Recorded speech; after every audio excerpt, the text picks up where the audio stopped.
Hey guys, we have a really super based video here with just pearly things in it. I guess that people wanted me to take a look at. Can never beat undertime slopper, but you know what? Let's take a look. It's just anti and pro feminist debate, abortion, trans rights, and the Me Too movement. Okay, let's see what we got here. How is it sexism when we have no barriers today? So we can pick what we want to pick. Who doesn't have barriers? Women don't have barriers? Women, yeah. What's we have stopping no you? barriers. You can do whatever you want. Okay. I can you? or you can? What's stopping you? I don't know the context of what they're saying. That's loud. Wow.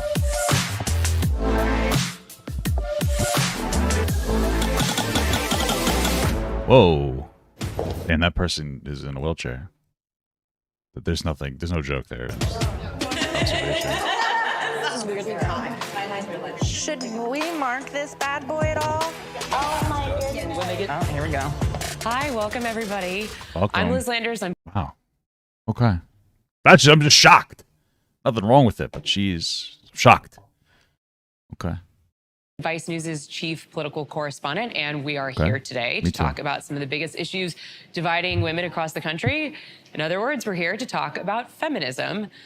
First, I just want to say we know we can't represent everybody's views, but we did try our best to bring together a diverse group of women today. In today's excuse me, where are the trans women at in the I'm sorry, it's a little bit of a troll. Dead? You guys. In today's polarized world, is feminism dead? You guys saw your hand.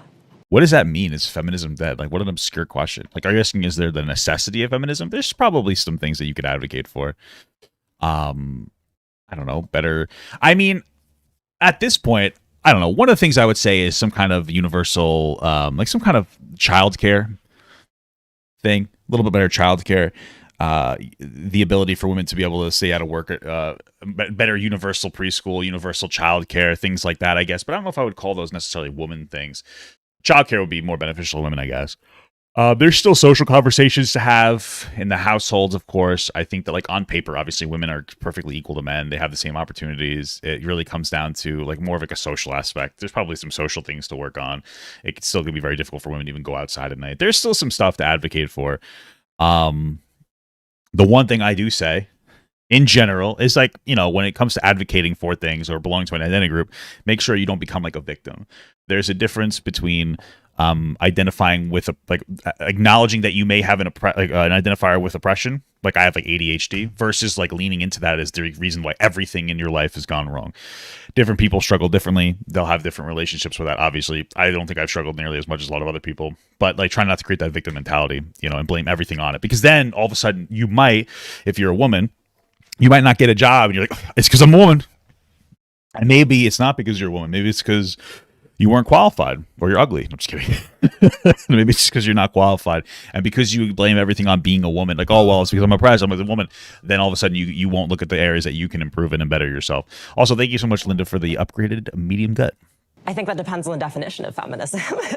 I strongly think that feminism is more of an action than an identity. I would say it's uplifting all women, in which case it's very alive. At the same time, if we do follow that definition, feminism has splintered off into so many. Is that person trans? I'm just, okay. Many different areas that you can look at people like Sheryl Sandberg who say you should just get another nanny if you feel oppressed. And if we're talking about that kind of feminism, yeah, it's pretty dead.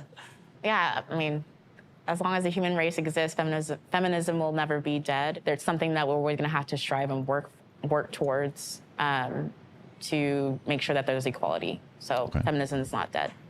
I don't know that it can die. As long as there's power and oppression, there will be people fighting for equity.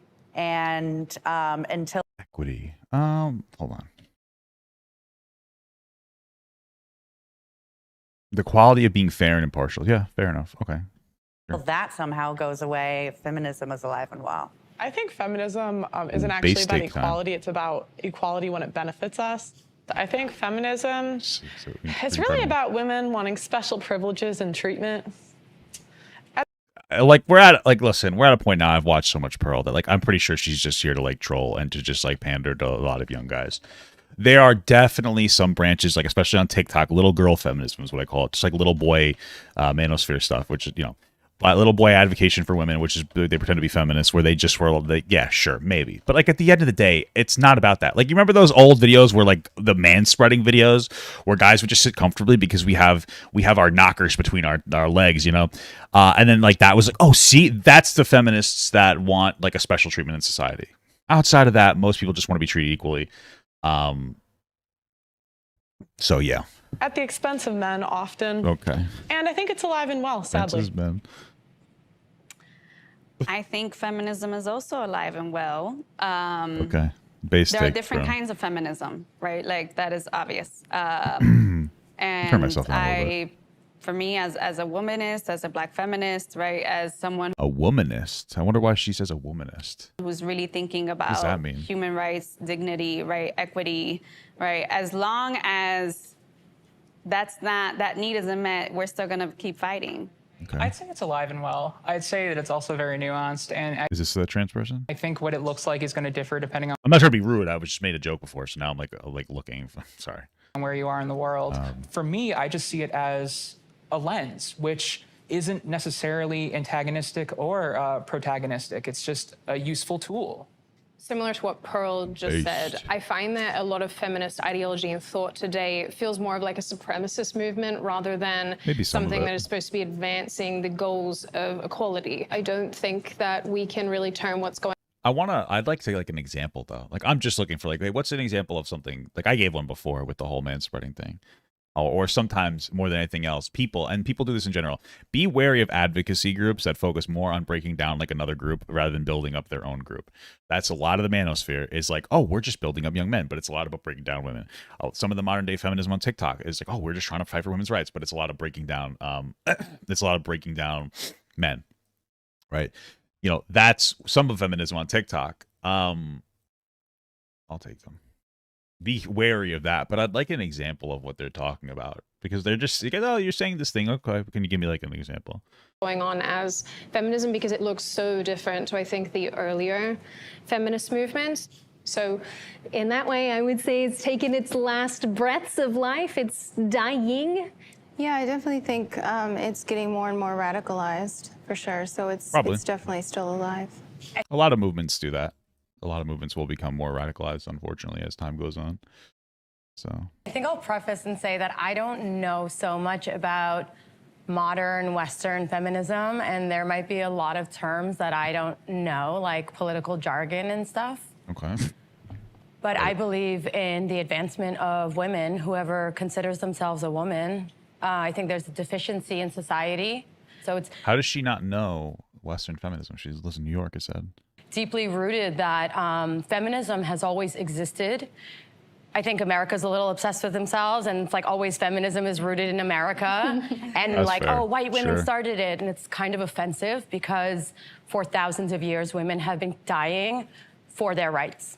I think as a Black woman specifically, when you talk about feminism, yeah, the mainstream first thing you think about is a certain type of feminism that tends to exclude still, even today, even with intersectional feminism, exclude African-American women. And it's always kind of done that. And also... Yeah, for sure. I mean, that's the thing, is it's more baseline focused. Like, if we stop looking at white people as higher up and more of like white people as a standard that people are supposed to be treated by, you realize that the reason feminist is for white women is because white women only have the struggle of being women. Whereas like a Black woman has the struggle of being a woman and Black. And there's like particular issues that come with being Black, being a woman, and then being a Black woman.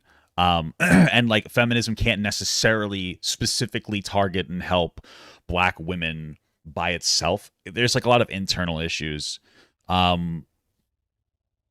yeah, it would be good to do that. I mean, frankly, calling out the manosphere is good for Black women. I'm not trying to be rude, but disproportionately Black in the manosphere, massively disrespectful, much more normalized than any other sphere I've ever seen. And it's not because Black people are inherently bad, but there's clearly some kind of an issue where there's predominantly Black guys, I don't know why, disrespecting the fuck out of Black women. I mean, I don't really, you want to call me racist, be my guest, but I've seen a lot of Black women just complaining about things, frustrations. Like I had a viewer of mine, she's like, yeah, I was darker skinned than my Black cousin. And because of that, all the Black men made fun of me constantly. It's like shit like that. It's like the crazy, like, I don't know, man. It's clearly an issue, you know. So the fight against that, I'm just being honest. I'm not trying to be like an antagonistic asshole, but it's fucking true, man. It's pretty fucked. Like upper middle class white women has predominantly been the face of what we quote unquote consider feminism. I think feminism is attempting to say, okay, the first thing we agree on is that there are barriers and friction to what I need and what I want based on the fact that I'm a woman. What it ignores is that, and what privilege is that you may not have to think that being a woman and being a black woman and being a black woman who has a disability, for example, impacts you further. You have more barriers, you have more friction, you are less able to get what you want. You're undervalued in a way that's like, okay, well, you know, that's life. That's what I mean by equity, and that we're able to, without friction, all get the same needs met. Yeah. I feel like as an older woman, she probably has faced like more barriers than anything else. Yeah. I will say that I think that there is a lack of value on like femininity in our society, just fundamentally, just femininity, through different means. How is this guy 400? Holy moly.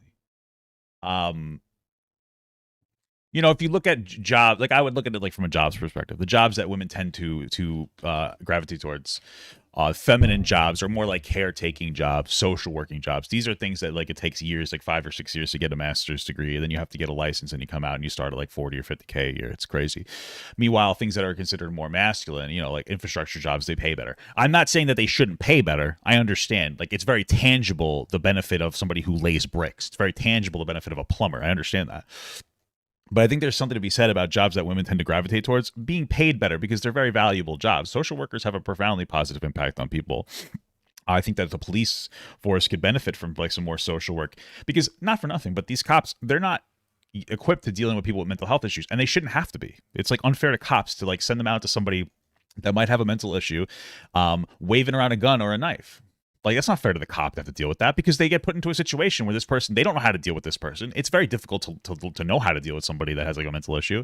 And then what is the police officer supposed to do? They need to de-escalate. And then all of a sudden, like a terrible thing happens and it's really unfortunate, you know? And these are different ways that we could value femininity a little more in society. I'm not saying provide equal pay, like in a sense of like, oh, quadruple the salary of social workers, but it's something to be said of like increasing the pay of social workers, increasing the pay of direct support professionals, you know, increasing the pay for things like this in these different ways that would create like a more positive, you know, life and more attention to their work.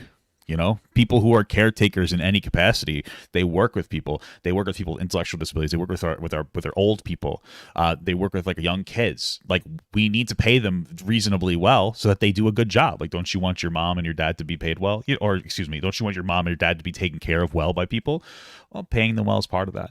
That's kind of where I come from with that. Yep. Yeah. See, I disagree with that. I think life is easier if you're a girl. That's actually. Yeah, I think there's a lot of benefits that men don't have. Sure, there's benefits that men have and women have. I think that just in general, having any time you bring up who has it harder, you've engaged in victim complex mentality. Oh, I think women have it easier. I think men have it easier. I don't think that those are relevant conversations to have because I think that men and women have struggles. And so when you just sit here and say who has it harder, you're playing Oppression Olympics. And that's something that we called out babies, like annoying dumb fucking children on TikTok for 2 years ago. This is the type of mentality that I would dunk on years ago, of like, you have a victim mentality. When you start playing the who has it harder game, you've engaged in a victimhood mentality and you're having a negative impact on everybody listening to you. You're not being productive at all. It doesn't matter. I'm not going to speak anything to race. I'm just talking about gender specifically. It's usually like an excuse. Like, honestly, I think as a girl, you have equal opportunity in the world. I think there's benefits. Like, for example, we have the world. No, you are objectively incorrect. This person, JustPearlyThings, is the personification of like the West not understanding like the issues of it. Bro, in Afghanistan, you can't go to university if you're a girl. I don't know what you're talking about. You can't go outside if you're a woman in areas. A lot of like Middle Eastern areas. This isn't how it is in the world. In the United States or in England, sure, you'd be like, yeah, this is something. Okay, sure. You want to make that argument. God bless you. Of course. That's fine. But equal opportunity in the world, that's just her like not understand. She has an like a Western focus on like the way that a Western lens that she looks. She's very ignorant. She's very like young and she's very entitled. She doesn't have any concept of like the world outside of her own sphere. Quotas for women in specific jobs. opportunity in the world. I think there's benefits, like, for example, we have quotas for women in specific jobs. For sure. The reason that there's quotas is because historically there haven't been any women allowed in those jobs, but okay. That are given to us that aren't given to men. So yeah, I would say it's easier being a girl. Just from a viewpoint over here, though, it seems there's a lot of pretty privilege in what you're saying. God, and that this woman's insufferable. At least she's only half as insufferable as a typical feminist. Oh. Forgot to put the key in.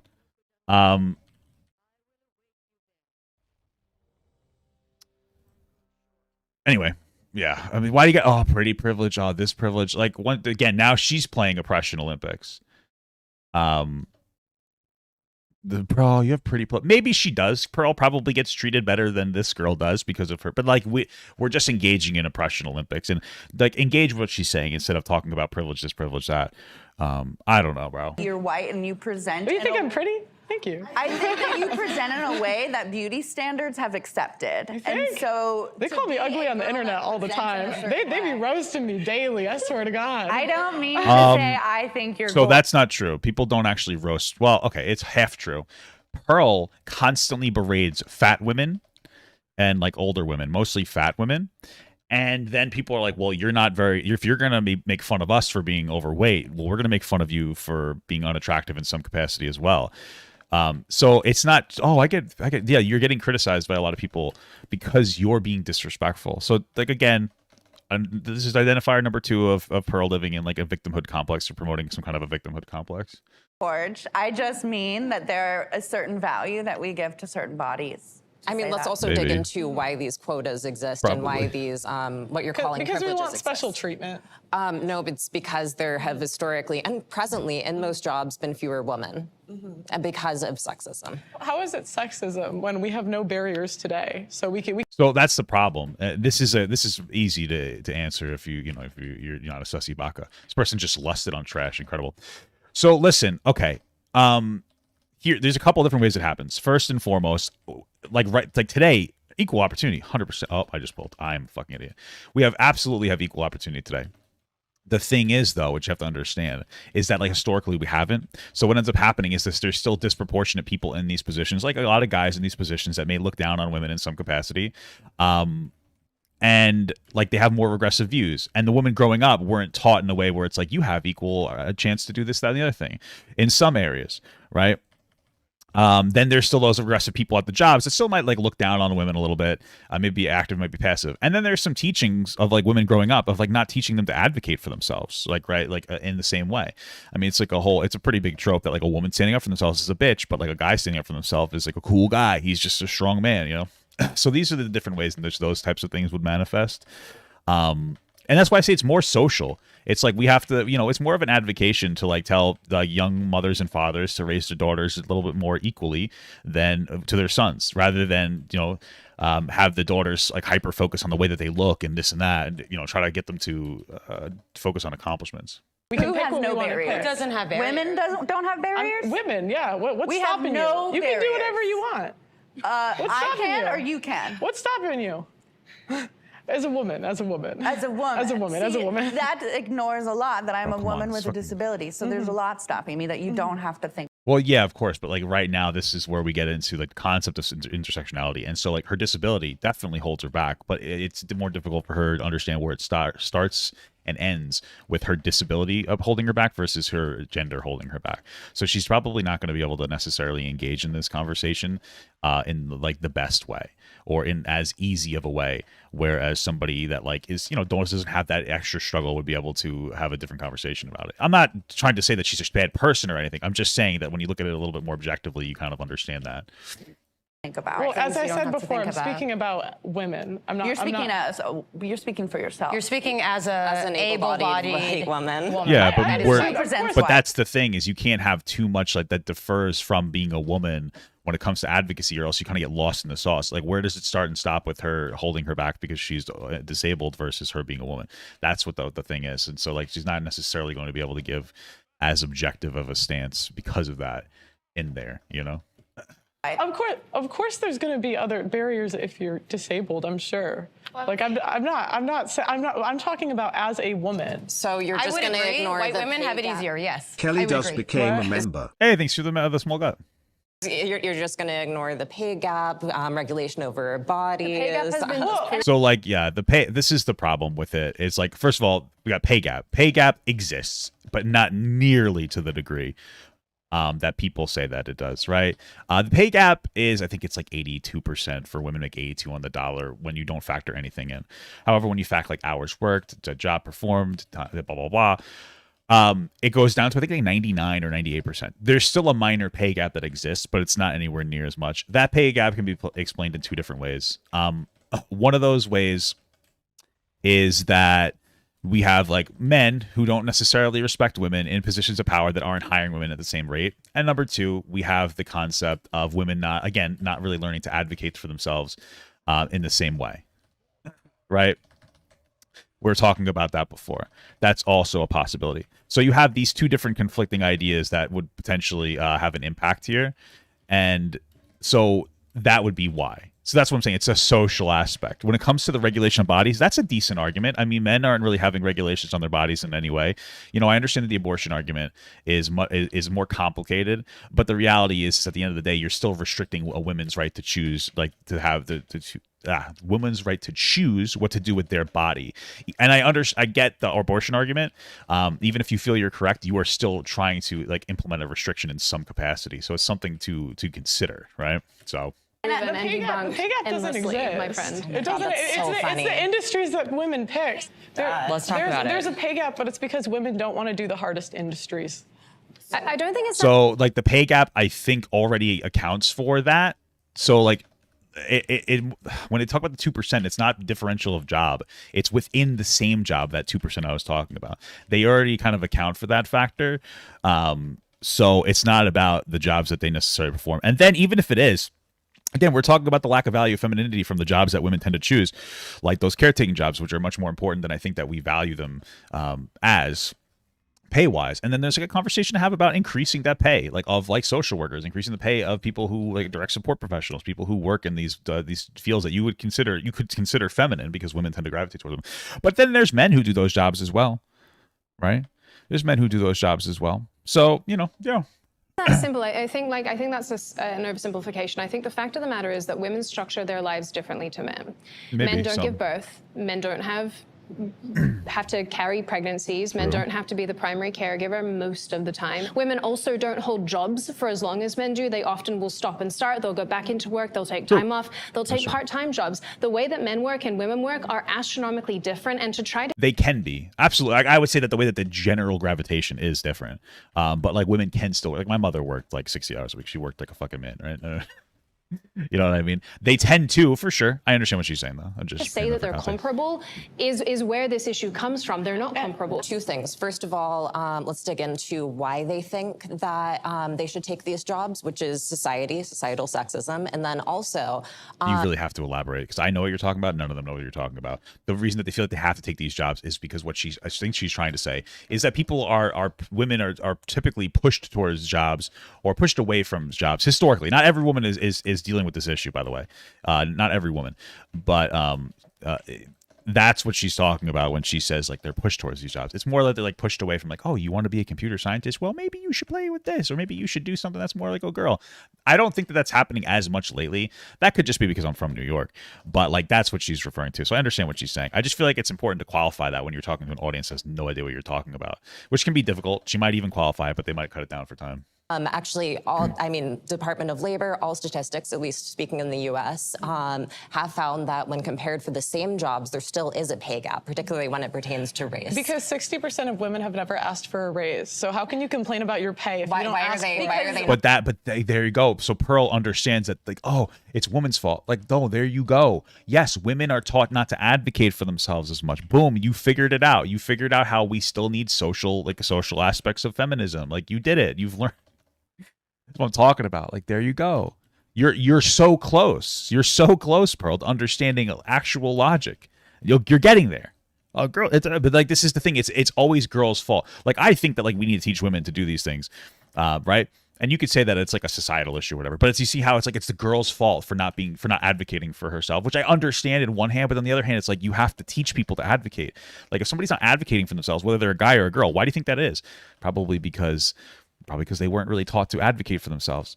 That's what it is. It's reality. Wait, what happens when women ask for a raise? Sorry, I've been wanting to say something, but I want to be respectful. I don't want to interrupt people, and I want to let them finish their thoughts. Jump in, but you know, go through the wall. It is a very privileged label, right, to be able to say that you're feminist, right? And I say that because I come from a working class background of Dominican immigrant parents. Okay. My mother would not necessarily identify as a feminist. I look to my mother, and I do think of her as a feminist. A lot of my ideas and my empowerment comes from seeing her like survive and put food on the table. When I'm thinking about feminism, I'm always thinking about who's not part of the conversation. What are the barriers? How do we think about equity? How do we think about self-empowerment and agency and having a voice, right? And having choice and thinking about our basic human rights, education, access to health, homes, like having bread, having food, and those things are very important, right? And they're at the crux, right, of what a lot of us here know that we need. It's like there are the barriers, right, that we constantly ignore that are very much systemic and microaggressive, right? We see them and experience them every day. Like what in the U.S.? So, like what? What would you like to know an example of? I know you said that there's. I mean, she's asking a good question. Like what? Like I would like yeah, give an example. You know, like hey, what's an example of this thing that's being faced? It's not a big question. Like barriers. I want to know what barriers in the U.S. today as a woman. Well, as a woman or as a woman of color? Let's be specific. As a woman. I said as a woman. Well, this is the problem, dude. This is such a big problem when people are like advocates. It's like, first of all, these women probably are experiencing something in their day-to-day life that like may actually hold them back. There's also an aspect of it where they might be hyper-focusing on it so much that they've just perpetuated a victimhood complex in themselves. You know, it's hard to figure out where you stop and start with that. The thing is that if you can't answer the basic question of like, well, what are you referring to? You're going to lose tremendous amounts of credibility when it comes to like your advocacy, because nobody's like, okay, you said this. This is your time to shine. This is your time to tell us what you're struggling with. Can we hear it now? And you're like, well, and then you start kind of just like run out. Well, what do you mean as a woman or as a woman of color? Now, what you're hearing is like, oh, maybe she's just trying to clarify. What I'm hearing is like, oh, she's stalling for time because she doesn't know what to say. That's how I'm interpreting it. That's what it comes off to me as. And I think that that's the truth. It just seems like she doesn't really know what to say at that point. So she's like, well, I need time to think of what I'm supposed to say here. That's how it's reading to me, honestly. No, I can't answer as a woman. I just feel like your question is kind of hostile when you're like, it's a good question. Girls asking you a real question. There are no barriers to what I want. Congratulations. That means you have a privilege where you're not facing any friction, and that's showing. And I feel like it's I think as an American, you're very privileged. I'm not ignoring that. As Americans, yeah, compared to like Middle Eastern people, absolutely privileged. You know, it's a little ironic because Pearl said just earlier that women around the world aren't having these issues, but Okay.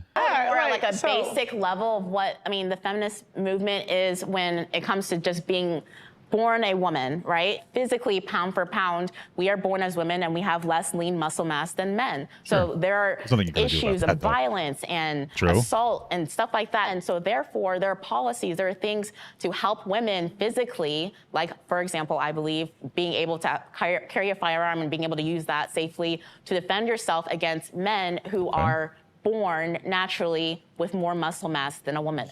Okay. I keep hearing the term equity. What would a world that has equity look like? Like, would it be 50% of everyone in the same jobs? Would it be like? Well, equity just means like some kind of equality. So I would say it's supposed to be like some kind of equality of opportunity, where people have the ability to like do what they want. That's pretty much what it comes down to, without that social factor as well. I think that we're pretty close, at least in Western countries. So that's the good thing.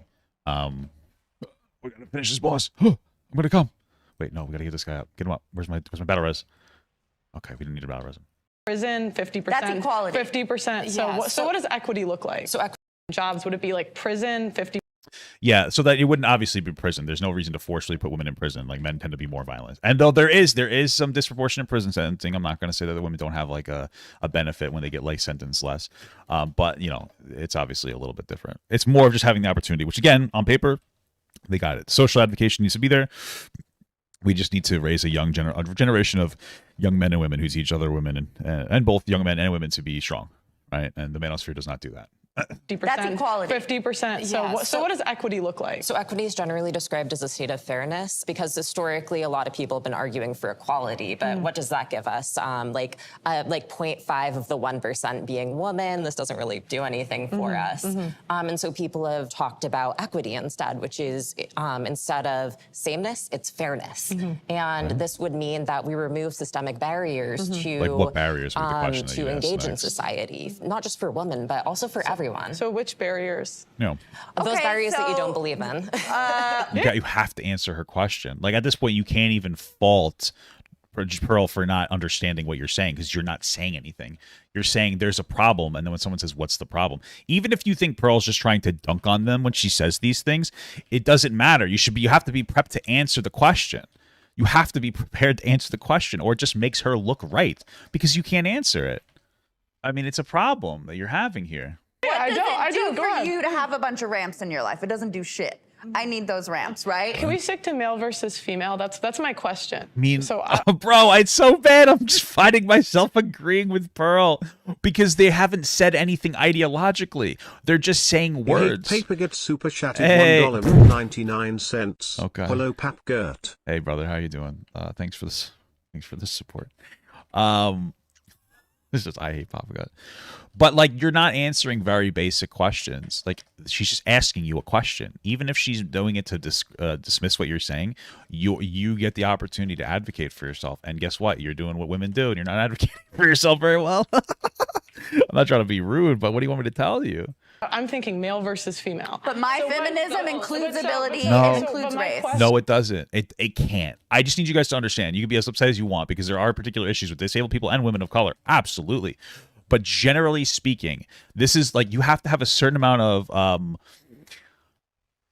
homogeneity, I think the word is, in your advocacy group, or else things get too out of bounds to understand or to put together. You get like too focused in 100 different places. It's like a fast food order. You know, it's really easy. Let's say you open up a restaurant and you sell hamburgers, french fries, and hot dogs. That's really easy because you sell hamburgers, french fries, and hot dogs. So all you got to do is buy hamburgers, french fries, hot dogs, buns, pickles, onions, condiments, etc. And you're pretty much set. Now let's say you decide to add chicken into that. And I know this sounds silly, but that's a massive infrastructure thing. You now have to get you have to fry the french fries, but you have to fry the chicken separately. You have to cook the chicken by itself because or else the other food can get contaminated with salmonella. You have to implement tons of different infrastructure, right? That's why, that's what we're talking about here. So, when we're talking specifically about women, you really can't get too crazy with too much advocation all over the place. You have to come up with a more clever way to talk about these topics. And right now in this atmosphere, I'd say that having a conversation about all these different factors together, it comes more off as a pivot rather than an actual acknowledgement of an issue. It's like, well, she'll say what's an issue women face? Well, a woman or a woman of color or a disabled woman or this. It's like, okay, well, where do we stop and start here? What are we doing here? You know what I mean? It's kind of so all over the place. It makes it difficult to zero in on what we're even talking about anymore. Question is you guys can talk. Women versus men. What barriers do we need removed? Because that's my statement. I'm not stating anything else. I'm stating women versus men. It's very silly. So what barrier? I just want the question is fair question. So, it's extremely silly. It's fucking goofy. You get it? Oh, I like the thing. Wow, incredible. It's not a fair question. It's how is it not a fair question? It's kind of proving the point of what people, especially Black women, other people anybody who's not white, why we hear feminism and we don't want that label because it means. I'm just gonna say it means that. It means that you've already gotten to a pinnacle of whatever you think your happiness needs or whatever your survivalist needs are when there are people on lower end who are trying to survive, who are trying to get to a point of what should be normal. So then if you constantly pivot away from feminism, I guess you say white girl feminism, then what you have to acknowledge here is that there is no and I don't think that this is true, that that white women aren't oppressed at all and it's just Black women or or women of color. You have to say that, oh, Pearl, as a white woman, you're not oppressed at all. But every other woman is. Now, I disagree. I think that there's different aspects of it. Like I said before, the advocation thing, social issues, blah, blah, blah, blah, blah. I've said it 100 times, so I don't need to keep saying myself.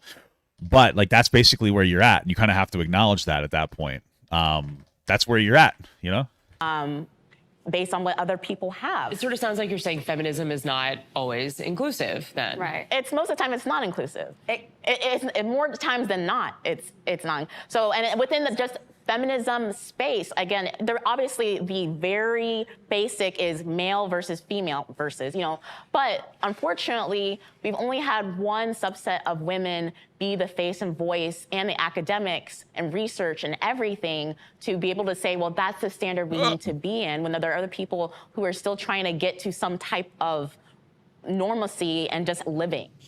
What is the biggest issue then that feminism faces?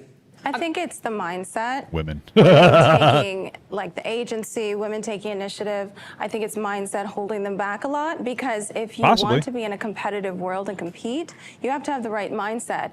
And I think a lot of people blame their lack of confidence or what society tells them for the reason they're not achieving what they need to achieve. But like, that's the thing. First of all, I half agree with her. Like I was saying before, like that she's speaking to a victimhood complex that any group of people can engage in, whether it's like race, gender, or even like disability.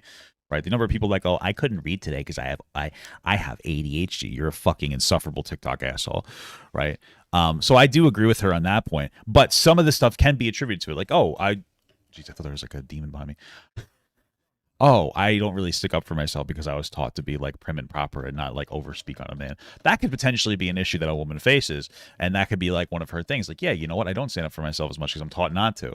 You know what I mean? You could talk about those. Not every woman's going to face that issue, but.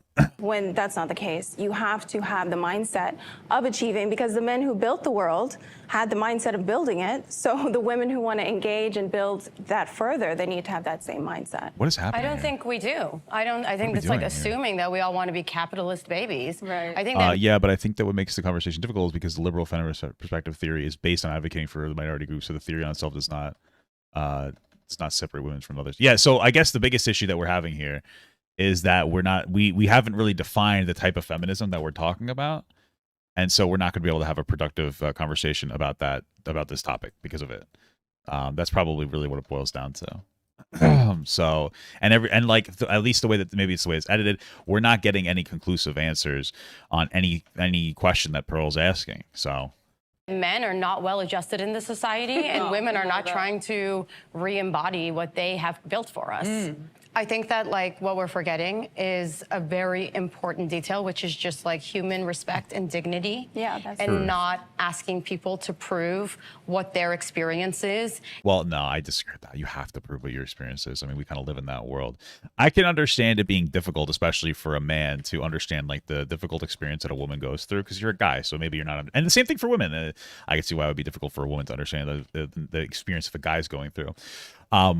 So I get that, but you have to do your best to explain that and try to advocate for that and like try to push it through. You can't just every time you're faced with a question go, you know what, I shouldn't have to prove myself. It's like, well, you know, maybe you should, maybe you do, maybe you should have to prove yourself. Maybe that's where we're at, you know. And to prove to you, like, it is like such conservative thinking to say like, I don't understand, explain it to me, versus just saying I don't understand and let me respect what you are saying. I'm respecting. Right? That's just dumb. That's just a dumb thing. Is this you're never going to communicate to somebody your problems if you can't communicate your problems.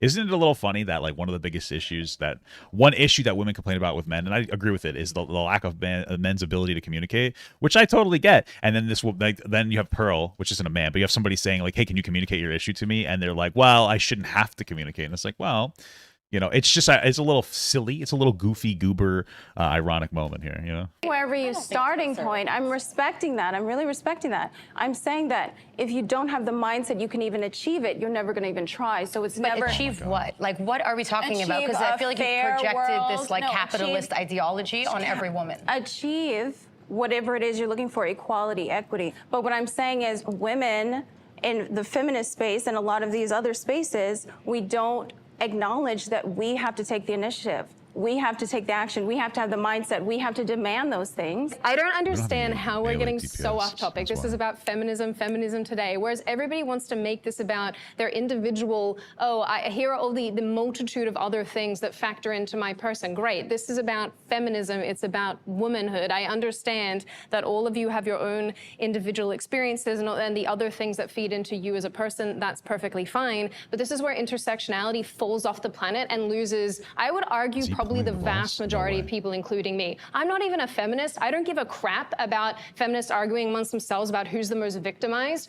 But this is annoying to listen to. I honestly just, I don't understand anything anybody's even trying to get at. She's right. And like, here's the reality. Because like, you might be like, Papa, that's so mean. You're being mean to women right now. But you have to understand something is that like, if I say like, it's kind of, we get lost in the sauce and it gets frustrating to listen to. That's how people are perceiving it that don't understand what's happening right now. Like if you're just, if let's say you're a guy and you're sitting here and you're like, you know what, I'm going to tune in because my favorite Just Pearly Things is on here and she's fucking based and I love Just Pearly Things, right? And you come in here and you start listening to these questions, you absolutely will not capture the Just Pearly Things fan, which is what I'd say is supposed to be like your goal here, no? Is to capture the super based Just Pearly Things fan. So that's what's going to happen there. So you're going to lose people. Like you're just trying to do like your introductory conversation. Like, how do I get these people? How do I get somebody who's not my audience, who doesn't understand what I'm saying? How do I get them on board? Because if you're just speaking, and a lot of people are here, just speaking to people that already agree with you, what's your point in even existing? Like, what's the point? Like, how are you benefiting anybody by just advocating, by just talking about that? It doesn't help anybody when that's all that we're focusing on is the people who already agree with us. It's like, okay, well, what does that do for anybody? What about the people who do disagree? You know, what about those people? How do we get them? Because those people are a lot more important than talking to the people who already agree with you, right? I mean, look, I just want to say that I don't think equity and this concept of competition can't coexist with each other. Equity is building more facilities for people who need them. It is recognizing that there are holes in the market and there's opportunities for women and feminine, expansive people and meeting those opportunities. I think equity can buoy the pre-existing system that we live in a good way. And this is where we're going to get to what I think the real feminist arguments are based off of policy. And abortion is the biggest one. How many of you would identify as pro-choice? Let's do a show of... Papa, to your point to not victimize yourself, do you think that women should have some blame then for not advocating for themselves? I agree that we societally haven't told women... Okay, you agree that we haven't, so society told women to advocate for themselves. Yeah, okay, cool. That's a good question. So let me give you something that I can, like the best way I can relate to this topic. As for me and like how I deal with it. So I'm fat, right? And I grew up being fat, right? I grew up being fat because my mother, you know, she worked like 60 hours a week and she would cook and I ate a lot. The thing is I used to also be really healthy, but like I didn't necessarily learn the best way to eat. I could have learned better. You know, everyone's going to make a mistake in raising everybody. It's not that big of a deal. I don't. But now that I'm an adult, I have to take responsibility for that and deal with that issue that I've been dealt. That wasn't my fault in the first place. That's the way that you kind of have to engage. You have to kind of have this thing where it's acknowledged like, okay, it's not my fault originally for displaying this behavior, but it is now my problem, and I'm the only one that can correct the problem. Who's going to be able to teach the specific woman to advocate for herself more than anybody else that she's an adult? Her. She's the only one that could do anything about it. So she's going to have to do something about it. She has to advocate for herself. She has to do better for herself. She has to stand up and say, hey, fuck. You know what I mean? Like, that's it. So that's kind of the thought process that you kind of have to come by in that topic. So. Of hands for pro-choice. I feel like pro-choice is pro-life. Well, I am pro-choice, sure. Yeah. Okay, and folks who identify as pro-life? I don't know what that means, but okay. Why do you identify as each? You've gone from legal, safe, rare to, yeah, I'm so proud. Let me beatbox in front of the Planned Parenthood. Yeah, I got murder on my... Yeah, listen, man. Like, this is like terminally online behavior. I need you to understand something. I've seen the memes of the girls who are going and like they're celebrating their abortions. I've seen it too. They are an nth of a % of people that are actually getting abortions. Nobody's happy to get one. That's the reality. Nobody likes it. It's stressful on the body. So you have either people coping with stupid humor, or you're listening to TikTok kids and pretending that's everybody. And this is a problem in general. You know, we talk about like online, there are some like really radical conservatives that are like racist and sexist and homophobic. And oftentimes you see progressives say that, oh, that's all conservatives. And it's not, right? That's the same thing that's happening here. Oh, I saw 3 TikToks of this happening, and that's now every woman. It's not. You're terminally online. That's the problem. my mind, the fact that it's celebrated that murdering children, especially in late-term pregnancies, is celebrated. And again, okay, when it comes to late term, I think that you need to understand something. I guarantee you that there are none, and if there are, they're an nth of a percent of the women getting third trimester abortions. They don't want to get it.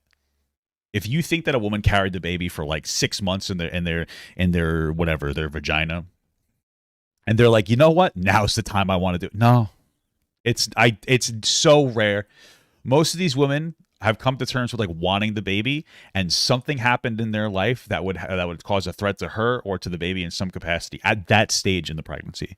This is, again, it's a terminally online perspective to think, oh, there's people celebrating third term abortion. No, nobody's celebrating third trimester abortions. It's just not happening, and not in any real capacity. And again, it's like, come on, if you can't be honest about your representation of like this topic or this conversation, then you're just being dishonest. Like there's no point of you talking at that point. What could you really provide? What benefit could you provide in the conversation if you're just going to outright misrepresent what's happening in the real world? Because this isn't any widespread thing. This is a thing where somebody has a feeling about a particular topic, and they find somebody that represents that feeling, and they go, this is everybody. This is everybody getting an abortion. This is all fat people. You know, the crazy fat people that are going around saying, it's fatphobic if you won't date me. Most women are not like that. Most people are not like that. Excuse me. Most people aren't like that. But the crazies are, right? Crazies are like that. I don't even have gold. Right? The crazies are just like that. And then you say, like, but that's all of them. And then we have this game where we prop up one person who you're pretending that represents everybody. And this is where we get to, you know?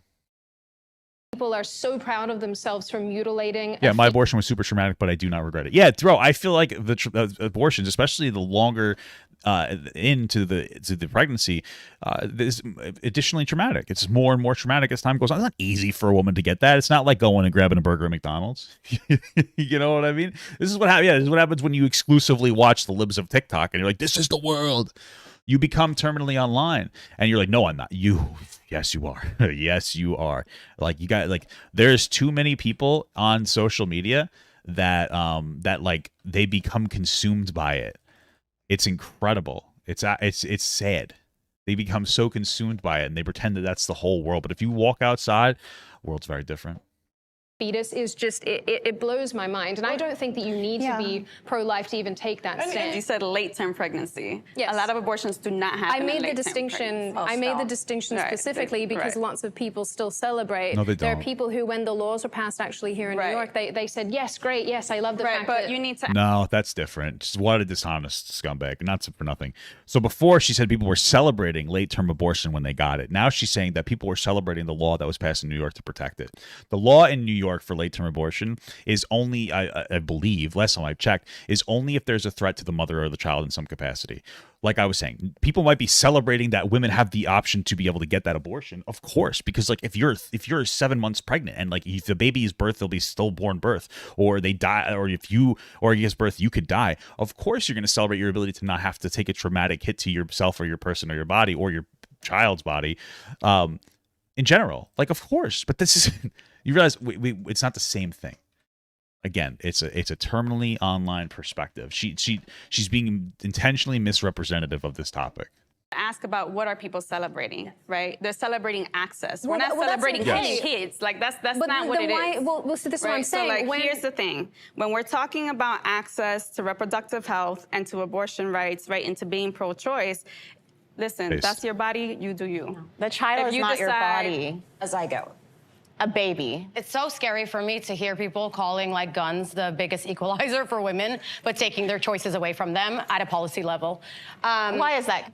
Having a gun is an equalizer. It is. Having rights is an equalizer. Yeah, that's Having right. Well, yeah, guns is equalizer. I'm a little confused where we went with this topic though. Voice is an equalizer. Just like a gun right. And in this country, 41 forms of the birth control. policies that are pushed to continue. There are a lot of forms of birth control, for sure. Absolutely, 100%. What's that mean? What does it matter? You perpetuating patriarchy and anti-women.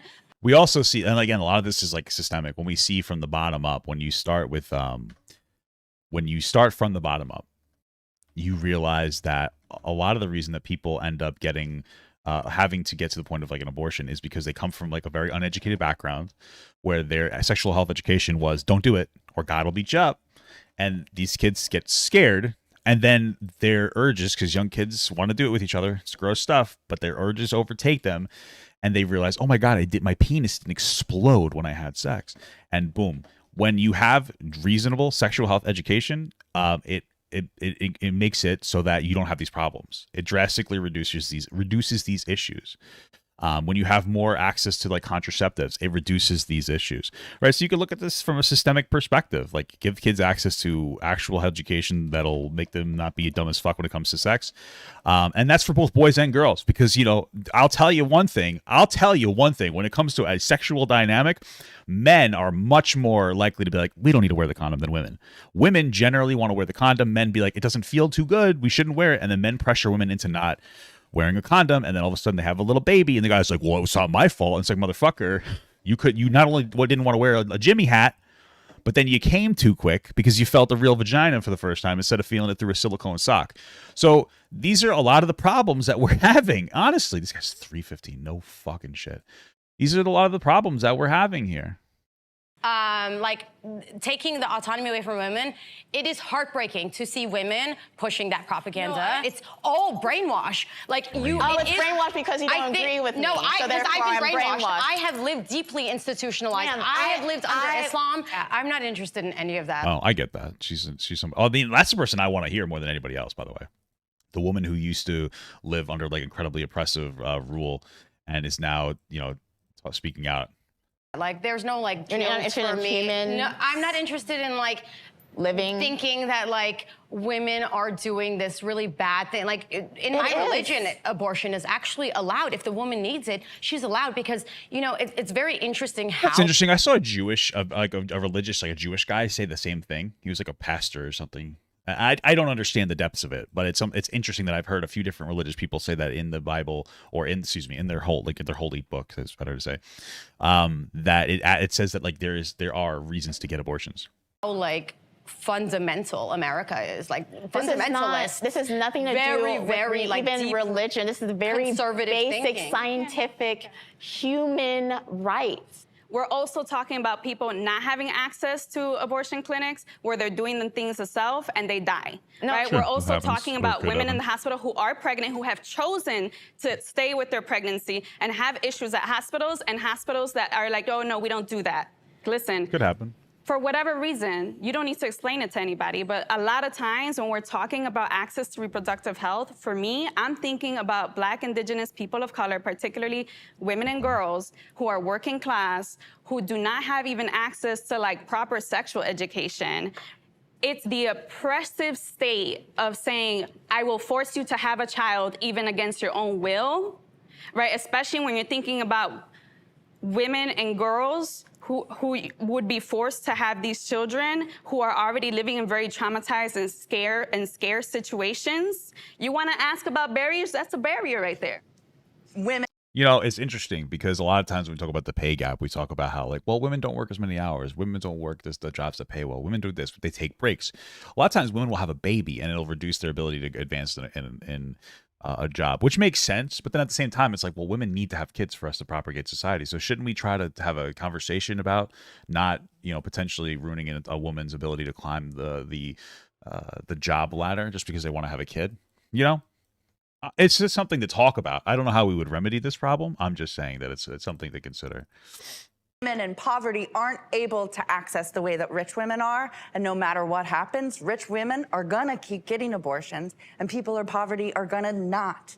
And the choice, opening it up, the overruling, is marginally affecting people of color, people in poverty. Maybe. I mean, I don't know if that's true. Maybe it is true. The only reason is because I know that there's like disproportionate like abortions in the Black community, like based on the percentage of Black people there are in America. And I know that Black people are disproportionately poor and getting abortions because of systemic racism, of course. But so like, could you make that argument that like poor people aren't having access to these things? I feel like they might be. Maybe I'm just wrong. I'm just, I guess, thinking out loud, but that could be true. More than people who are going to get access to those abortions. Actually, incorrect. You're the misquote. There's actually more abortions for people in poverty. It's just at a lower rate. I don't know. What? Wait, what? I don't know what she means. Wait. More abortions for people in poverty, it's just at a lower rate. If there's more abortions for people at poverty, but at a lower rate, more refers to the amount of something.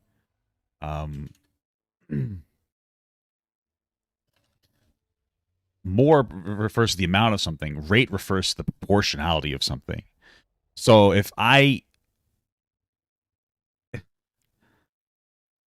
so that doesn't really make sense. She's what she's saying is just validating what the other people are saying. Incorrect. You're the misquote. There's actually more abortions for people in poverty. It's just at a lower rate. So if there's more abortions for people in poverty, but that's a lower rate, that means that like overall there's less abortions relative to the size of the relative to people in poverty. So what that woman said was actually correct. Yeah, percentage. Rate. Okay, listen. Incorrect. You're the misquote. There's actually more abortions for people in poverty. It's just at a lower rate. So that signals to me more means there's overall more abortions. Rate, it refers to percentage. If they're at a lower rate, that means that people in poverty have less abortions percentage-wise. That's what I'm saying.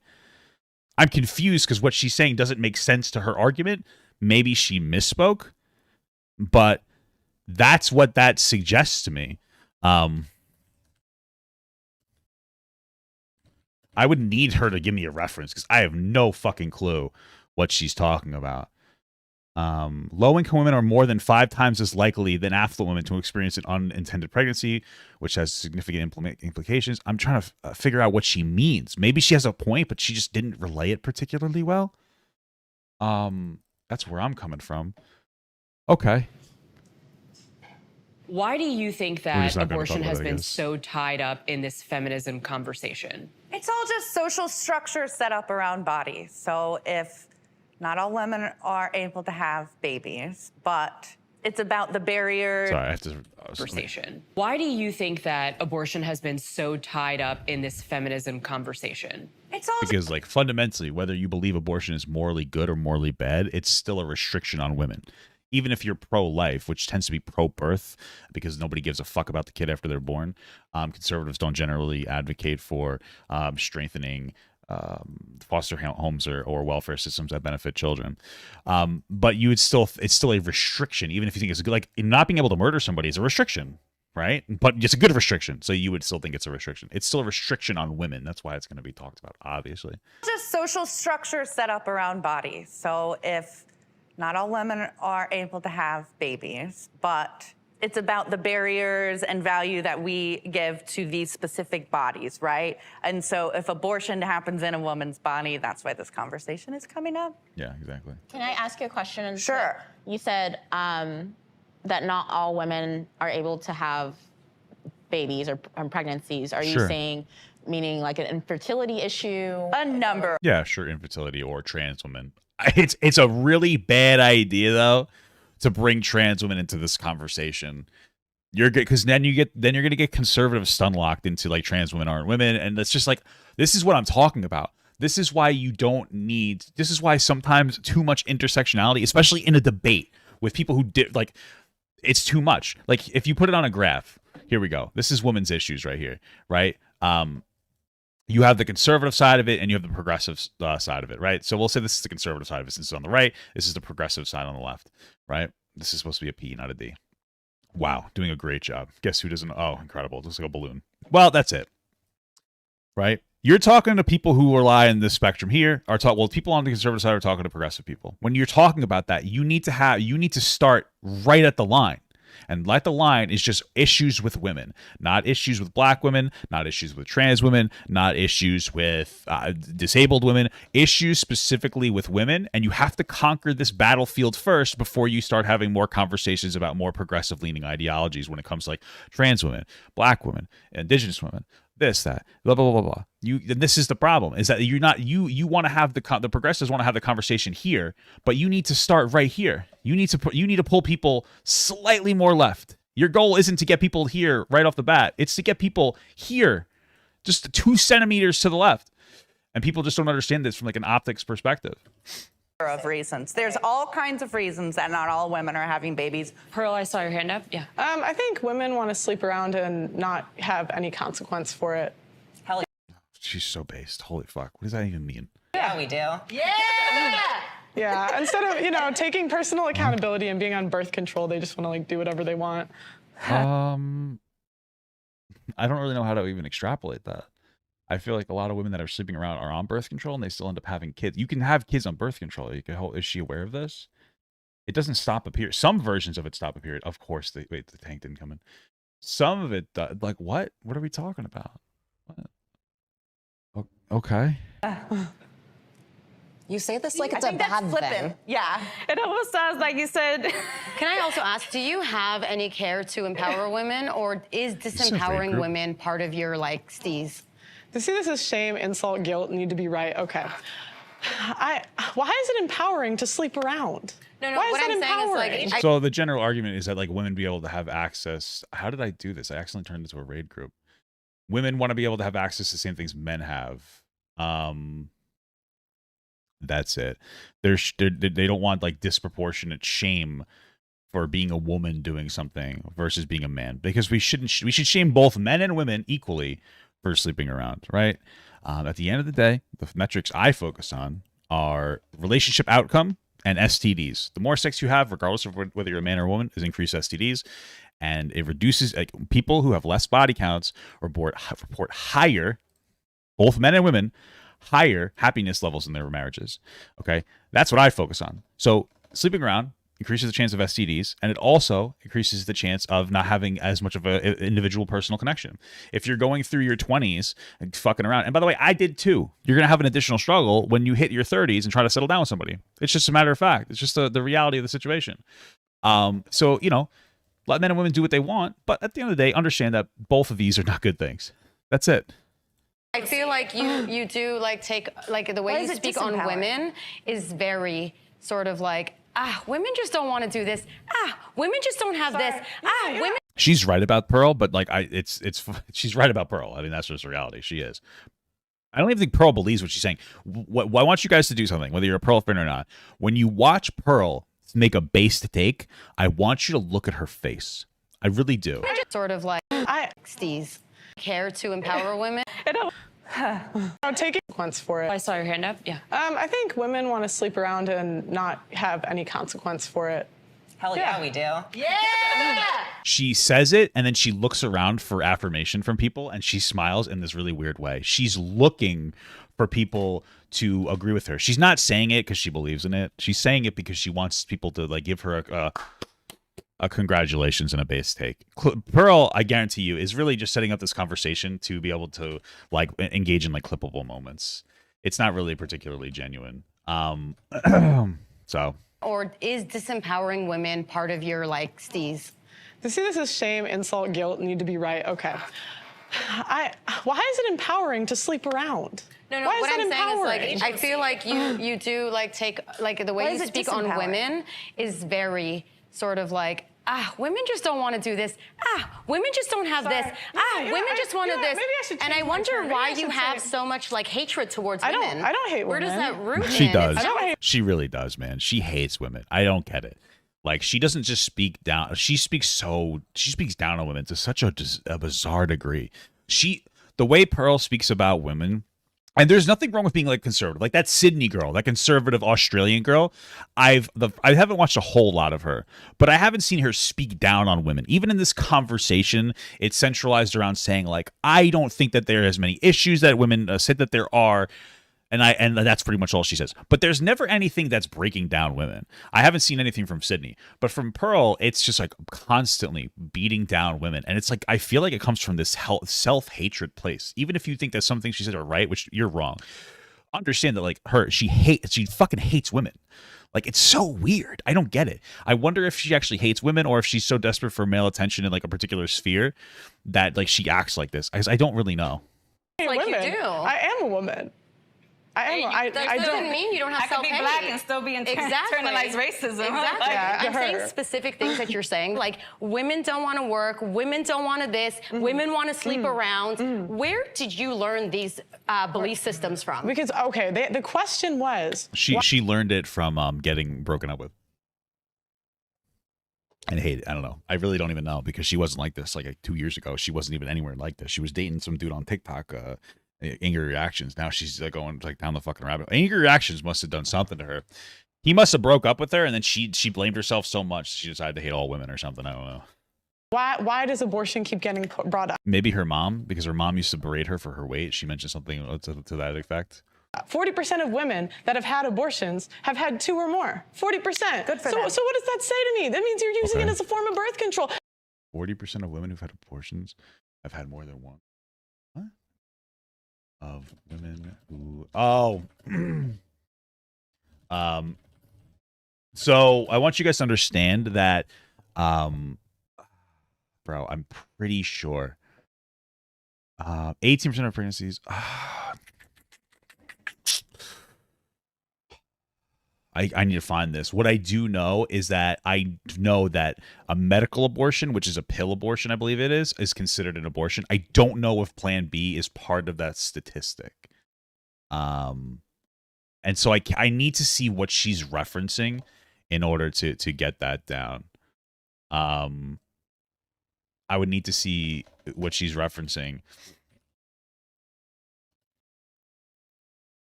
Because... this is the problem, is they use such bizarre statistics. And I looked that up. I said 40% of women who have had an abortion have at least more than one. I'm not finding anything where she says that. And then 2 or more. Does abortion keep getting brought up? 40% of women that have had abortions have had 2 or more. 40%. Good for 40% of women who've had abortions... Okay, so I looked into this I just wanted to look into it really quick and fact check this. All right, so I looked into it. It's actually a little bit higher than 41, I think. It might be a little higher. Of women who get an abortion tend to have repeat abortions. I think it's about 40% of people, right? When I was looking at it, one thing you should understand is that a defined abortion is any termination of a pregnancy. So Plan B may not be considered it, but like other medical abortions may be. Considered that, since Plan B makes it so it couldn't attach to the wall. So even medical abortions, not ones where you're going in, ones where you just take a pill, that's like the next step after Plan B, could be considered that. That being said, also in the study, and I'm going to link it in the bio, it talks about how most of these women are actually engaging in they have their higher chance of engaging in other forms of preventative methods, like on birth control and whatnot, than the typical woman. It just seems like for whatever reason, they're less effective for them. I don't know why, but it's not that women are actually using it as a form of birth control. It's more that they're having trouble using birth control as their primary ability to not get pregnant. So it's actually an interesting statistic there. So what does that say to me? That means you're using it as a form of birth control, and they don't track the 60. And it's unfortunate because she doesn't read anything that she references, and it's a huge problem with Pearl, is that she doesn't look into the basic information she's saying. She heard a statistic and she's like, "That, yep, this is the narrative now. Women are just having abortions as birth control, blah blah blah blah." It's like, okay, but did you look into what you're actually saying? It's like, no, I didn't. It's like, all right, well, it kind of makes it difficult to have the conversation, that doesn't it? Because you're not actually looking into what you're saying. 60%. What kind of abortion? Can you let me finish? They don't track the 60% to say who in the future has abortion. So to me, it's like, why are they dying so hard for abortion? They want to sleep around with no consequences, even though you have 41 forms of birth control. Well, don't men also benefit from the abortion if they don't want the kid also? I'm not hearing a whole lot of advocacy from men being like, no, I really, I'm sure that there are guys who wanted the kid that got aborted, but most of the time they don't care. So this is still benefiting women too. We understand that just because a woman pulls the trigger doesn't mean that she's the only one benefiting, right? These women are also I want the men, are also I want you to get that. There are some people, men that are upset that the person that they're with gets an abortion. Absolutely. But most of them aren't, and this is actually something that, by this logic, you could just make this as a general argument that both men and women want to be able to have sex without the potential consequences of it, not just one or the other. So, who does that benefit? I don't think that benefits women. I think actually that benefits men because it means that men can have sex with you without consequence. It means that you can sleep with whoever you feel like, great, but there are consequences because women... Well, both people get the benefit of it, but like if it's more of a taxer on the woman's body, I'll say that, if that's the point that she's trying to make. Women are the ones who get pregnant and carry babies and give birth. It's very binary version of yes, sex. because sex is binary, but please let me finish my point. Please don't. It's tricking like, women. I'm trans affirming, but like we don't need to bring in trans shit. And it's not tricking women at all, by the way. It's giving women autonomy over their own bodies. Unless you think that women are dumb children that can't make their own decisions. It's not tricking women. So to thinking that all it really comes down to is men and women both benefit from abortion. The rest of this is just like an I'm gonna die. Is just like thinking too much into it to try to make it seem like abortion's bad. But the reality is like you can argue the moral aspect of it and all that. But realistically speaking, like women aren't getting tricked into having abortions. Women aren't victims of abortions. Like you're treating women like children when you try to remove their autonomy from them in this way. Aborting a pregnancy, terminating pregnancy is something to be celebrated when in reality, for a lot of women, especially those who are doing it under... Again, nobody's celebrating it. Okay, there's some dumb kids on TikTok who maybe are, but like there's not like a massive representative of people actually doing that. We have to stop pretending that there is. Rest say that they've been raped or that, in the small circumstances where something really traumatic has happened to them. That's a medical decision. Or say that they're miscarrying and then they have to, have an assisted termination. That's a medical procedure. It's not a celebration of, oh, look at the... The idea, the sort of like moral setting of that it needs to be rare is... I think that ultimately, like we shouldn't be having a lot of them. Just so we know, like this isn't something we should be working towards. We should be safer with it. It should still be an option, but we should be safer with it. But like, I think that we should make sure that it's not good to have this on a woman's body. It is stressful on a woman's body. It can reduce your ability to actually have a kid in the future when you want one. It's not good for your body to get an abortion. Like, let's just be explicitly clear. Let's not play the like, oh, it's not bad. It's bad to get for you physically. And that's why when you get it, you want to make sure that you're not getting it. Like you don't get it again, right? That's really what it comes down to. Delineation between that's a medical abortion and that's like a fun abortion is really interesting because they're all medical. It's all a medical procedure. And so no matter what you're doing, going in there and getting it. Well, her distinction was like, oh, one of these is like medically necessary or they threatens the life of the mother or the child. The other one is just like, I want to have it because I don't want to have a kid. I would say neither of them are ever fun, but that's the distinction she's making. Like it's not like, oh, you're only allowed two. It's just like you should just be able to get a medical procedure done when it's something that you need done. We shouldn't be desensitized to taking someone's life. That should never be an empowering factor for a woman. I definitely agree in that. This is the problem, as I have, is most of the conservative people who advocate for this have no interest in advocating for, like, again, any type of systemic thing that would provide more access for, like, kids once they're born or, shit like that. So that's the problem I have there. That, like, there should be no absolute thing any woman should do. There should not be an absolute response to incest or rape or any of these things. Every woman should have the choice of if they want to or not want to carry that child, whether it is having fun, getting raped, incest, whatever it is. It is. I don't glorify and glamorize abortion. I think it's a very traumatic thing. I doubt that if somebody has to do, like, if they have to do it, they'll do it. I don't think that people are like, doing like have 6, get the 7th free and having fun with it. True. I like this girl. She's and I think that sense. Like glamorization and glorification of any side is not okay. Did the Dobbs decision make anybody here sort of rethink abortion access, reproductive health care? It's anti-woman, right? It's it does not center people to have that voice for themselves and their own decisions, right? It is a barrier, right? It's giving more agency to women because it's moving it back to the state level. So locally, but why would the state have? Well, it doesn't give any agency to women. It gives agency to the state to dictate this. That doesn't give agency to women. That's just a silly thing to say. Like, you're just objectively wrong. The reality is that, like, they want to bring it to the state level so that they can do as much as they can to ban it. It's the same thing as when you hear people like, oh, before we finally did codify gay marriage. It's why people are like, well, no, we should overturn the rulings that, like, basically, held gay marriage as a thing. The reason that they're saying that, it's like, we just want the state level, is because they can't advocate for anything more. They're just trying to get what they can get. That's all it really boils down to. It doesn't help anybody by doing that. That's really what it comes down to. And for most part, people, again, they're not really pro-life. They're pro-birth. Like, they don't really care after the kid's born. Nobody gives a fuck. Like, it's the unfortunate reality.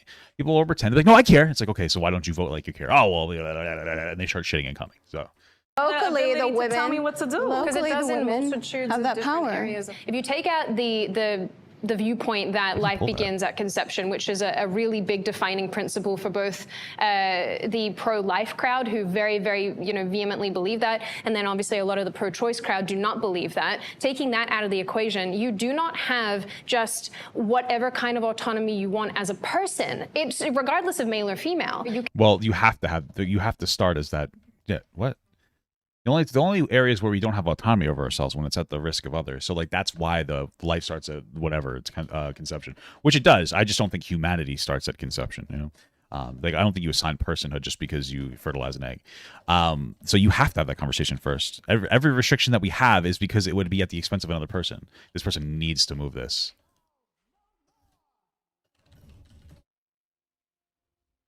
This guy's a fucking idiot. Okay, we're gonna wipe so bad. You can't just have free run to do whatever the hell you want. That's not how society operates. So at no point do I have the right to tell anyone in this room what they should or should not do with their bodies. But it's not about your body. Like, it's not about me respecting a question here. It's not about your body. It's about the kid's body. I don't care what you do with your body. It's my body, right? We're talking about my body. You're talking about. Jordan, I saw your hand creep up. The Dobbs decision for me reinforced how important it is that we approach these issues from a cultural perspective, because it reinforces something that I have told many of my colleagues and peers in the past, which is that so long as you lack a cultural consensus, any issue can become a political football that can be decided by another election cycle. And so long as there is no strong consensus, I would expect this to be our reality going forward, these extremely vitriolic and aggressive conversations until there's another miraculous consensus that brought about Roe v. Wade. But what it more or less reinforced for me is that we're going to have more of these difficult conversations. I want to talk about transgender issues. Should trans women be included in feminist conversations? How about in women's spaces? Yeah. I mean, sure. It depends on what we're talking about. Like we were talking about before, there's a certain amount of, intersectionality or heterogeneity. Is that what it's called? Or is it homogeneity? I don't know. That can actually exist and function. It depends on what we're talking about, because there are some areas, like when it comes to sports, where if we add trans women into being able to do sports, we end up excluding cisgender women from those sports. It's just a fact of matter. Trans women do have a biological advantage. Not something I say lightly or for fun, like a LOL tee moment, but it's kind of the reality here. But generally speaking, sure, I think that there can be a lot of overlap. Conversation about catcalling and like the power dynamics. Sure, shit like that. Yes, they're women. What's the question? Pearl, trans women or women? So I want to come at this from the position of an athlete. Oh, Jesus. Sure. So I play semi-pro basketball, semi-pro volleyball. So when it comes to like athletic spaces, I don't think that trans women should be allowed into athletic spaces. Yeah, I agree because I don't think it's a fair. I think as female athletes, we work so incredibly hard for the little opportunity there is in women's sports. Would this be a barrier for you? There's no barrier. There's less opportunity. They kind of got her a little bit. The reason that there is a barrier is because women's sports isn't as entertaining, but it is a little bit funny. So would that be a barrier for you? It's like, yeah, I guess so. Kind of, because here's the thing. Because what a lot of people will be like, well, obviously it makes sense that women's sports isn't as good. I mean, it doesn't get paid as well. There's less opportunity because it doesn't pay as well, obviously. So you're like, where's the barrier? The barrier is that you don't get to choose whether you're born a man or a woman. So women will be born. They might like sports a lot, but they're never going to have the same opportunities as men. That is an issue inherent to women that we can't really fix. It just sucks to be a woman. You know what I mean? It just, bro, can you tank, or do you have a fucking, what is happening? You stupid. I'm just kidding. I'm just kidding, guys. That would be like a barrier for women to have to deal with. In some industries, that's what a barrier is. There's less. It's not. No. It's based on the market. Okay. Hold on, guys. Okay. So again, we work very hard for the little opportunity there is in the space, because we're not as entertaining as the men. Sorry, we're just not. And so it's like you're going to take the little opportunity that we're given, and the problem is we can't compete. We can't. Like, I'm 6 foot. If I go up against a 6 foot guy and I play basketball with him, he's going to body me. And what happens if I go up against you? You're going to body me. Oh, God, we're going to go down the, like, everybody individually has biological advantages over people. That's an absolute fact. But, like, we choose to make it men versus women. That's just, like, here's actually how sports works. This will probably help a lot of people that may disagree with me. Where is this fucking idiot going?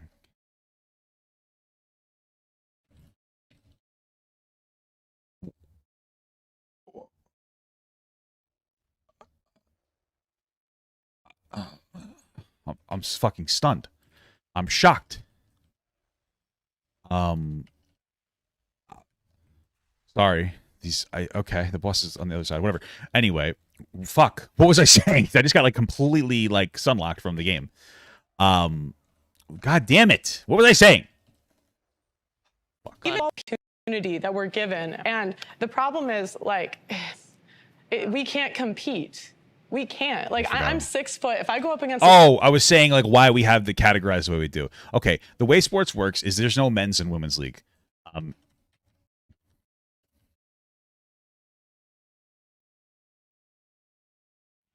We have a league for everybody, and then we have a league specifically for women because they can't compete. That's the reality. And when we're like, hey, we'd like to be able to play, can you make a women's only division? And that's pretty much what it comes down to. That's what it is. 6 foot guy, and I play basketball with him, he's going to body me. And what happens if I go up against you? You're going to body me. Even if I have years more of training. And so it's like you're taking away the little opportunity that we're given and we all work so hard for, and you're just giving it back to biological guys. It's like this will be the end of women's sports. Have you tried confidence? Eli, hold on, Minnie. Sorry, Eli. confidence can't make me bench what a guy benches. I don't confidence can't make me 6'7". So hostile. She's sharing her experience can't make me in a specific No, she's field. sharing. And I'd have to go. No, she's not being transphobic at all. Jesus. Not. She's a woman who's had an experience. You guys are so obsessed with your own experiences and your own existence, and yet when a woman is sitting here telling you, I feel as though this is unfair and this is compromising and this situation is not helping women, you guys are like, meh, meh, meh. But when you're like, I'm a black person that did this, this, this, and this, then it's valid and fair and viable. Eli, I want to give you the chance to respond. So this is basically a joke of a talking point. Everyone has biological advantages in sports. How tall are you? 5'11" and a half. I'm tall. I'm 5'8". I am a trans woman. You would crush me. You would absolutely crush bone me. density. Sure, but at the end of the day, generally speaking, trans women have a dynamic over women.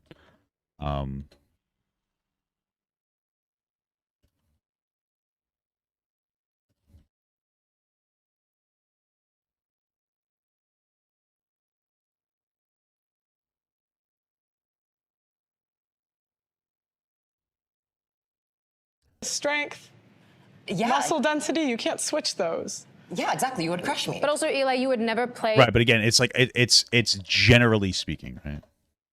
It's generally speaking. This guy's new to the dungeon, and he just like fucked us up like so bad. I want to punch him in his mother's face, bro. Okay, I'm very upset. Okay. But yeah, that's what it is. Like this individual person, yeah, Pearl would probably crush them. But it's about going through the male puberty versus the female puberty.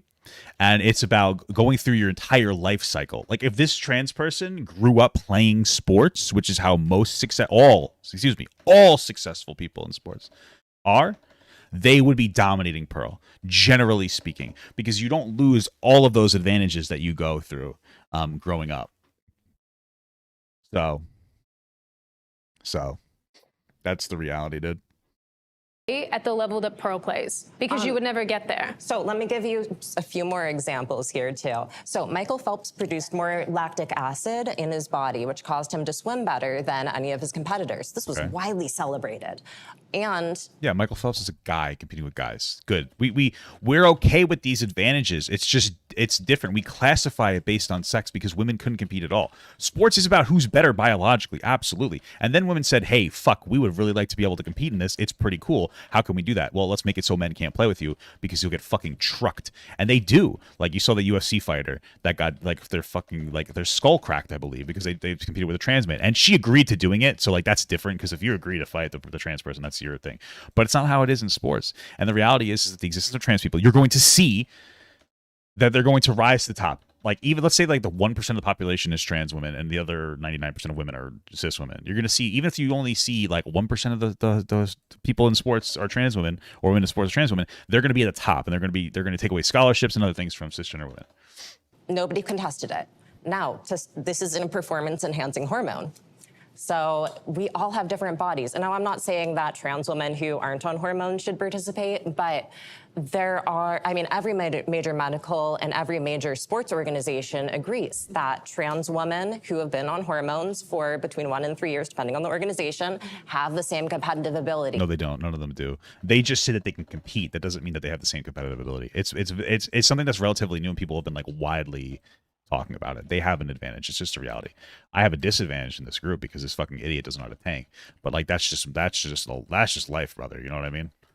The study that you're referencing had like 7 people participated. That's misinformation, by the way. I'm referencing several different studies. I'm a trans. No, I know what the study she's talking about. It was like it was just like one study about like walking. No, listen, it was an endurance study. I think this is what they're referencing.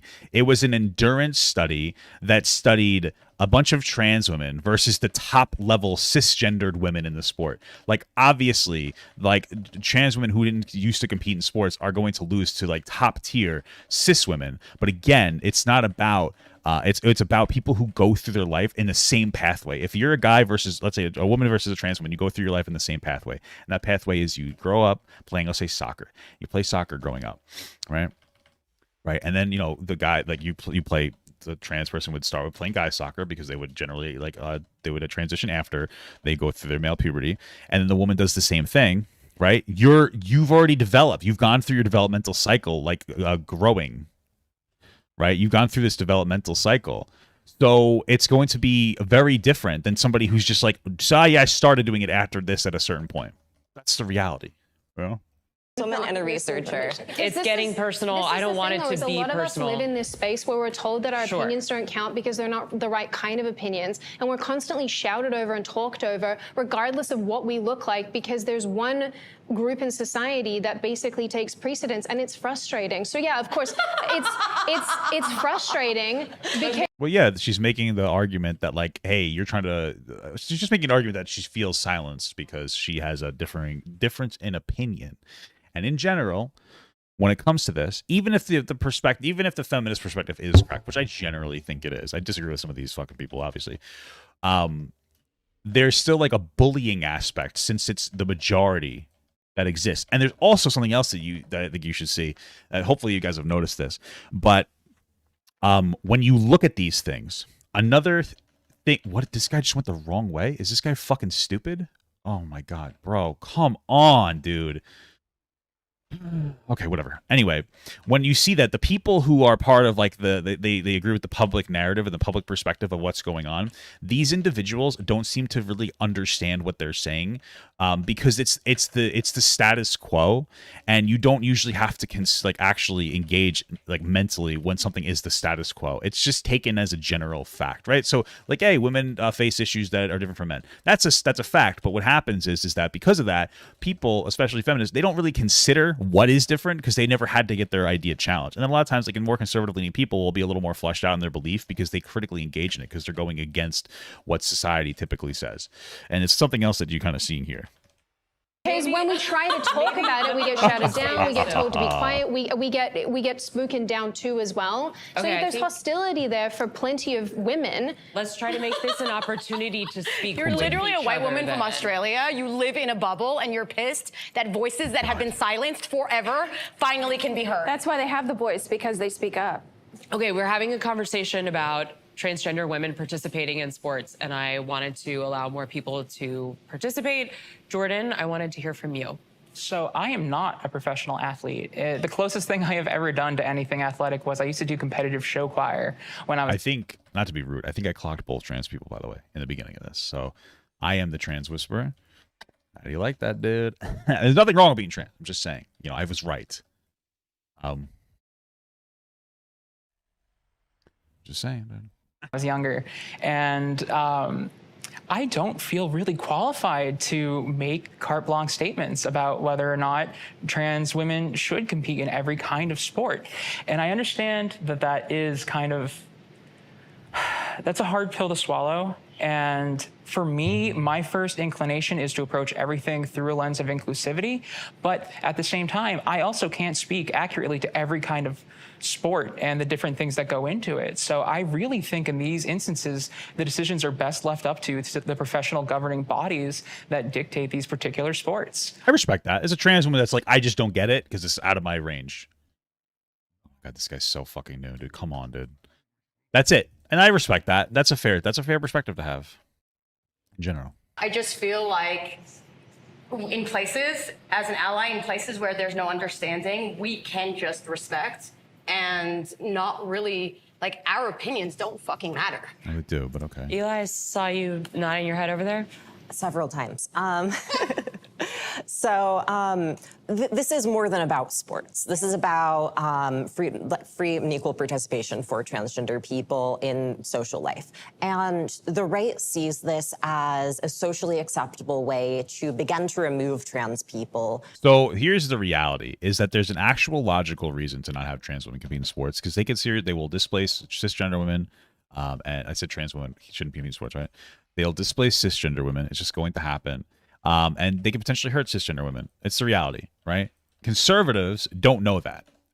And this is just the reality. It's one of those things where conservatives are so anti-trans that it doesn't matter, even if the statistics could show that statistically trans women perform worse than cisgender women, and they would still say trans women shouldn't compete, because a lot of conservatives are just very anti-trans.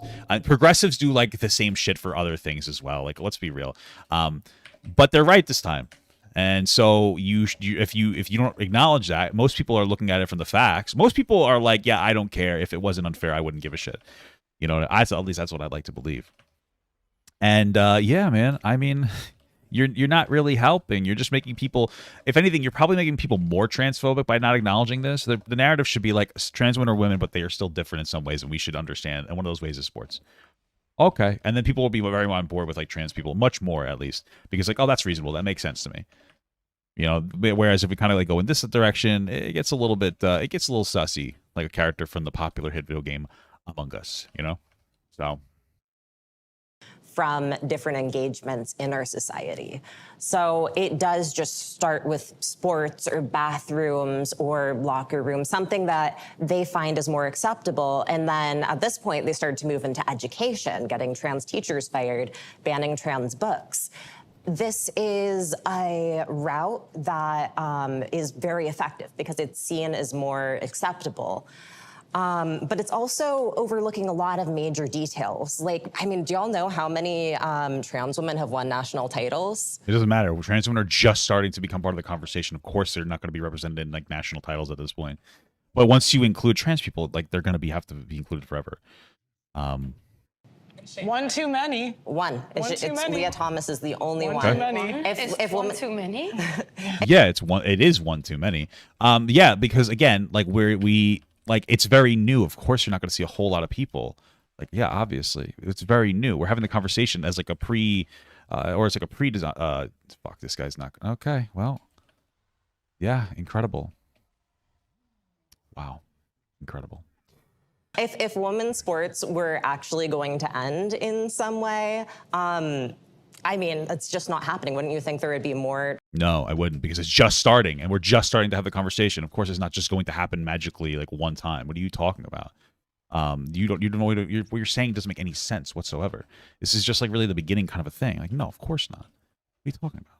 Trans women in sports when the majority of states do allow trans women full participation.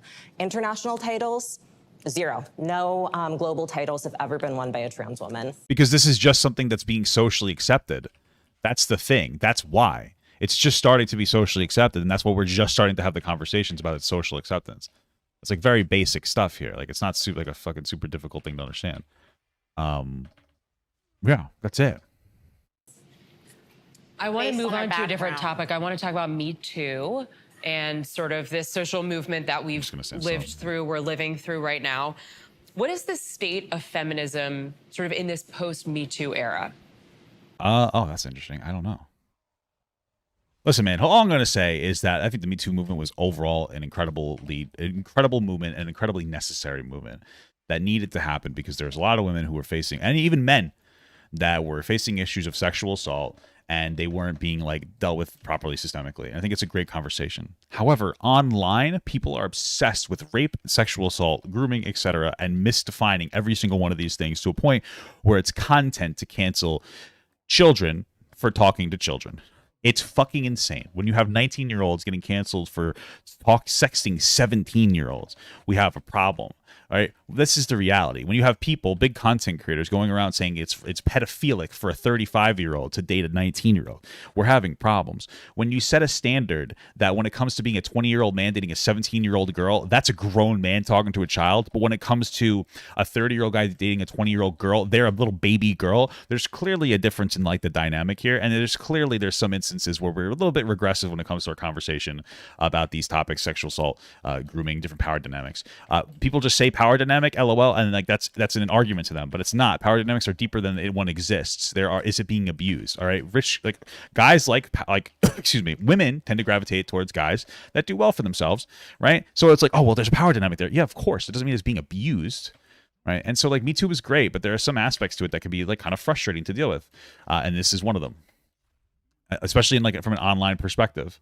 You know, it's one of the issues there. So I'm just saying, dude. I'm just saying. We're in post Me Too. All right. Tell me. But this guy. Sorry, I got distracted by the Me Too part. Because I was like, we're in post Me Too? Wow. Like, no one's getting like sexually harassed anymore. Like, well, I think they meant like post Me Too movement. Like we should just wipe this. What are we doing? Whatever. It doesn't matter. Like, who cares? We did it, guys. We solved the problem. We want that world.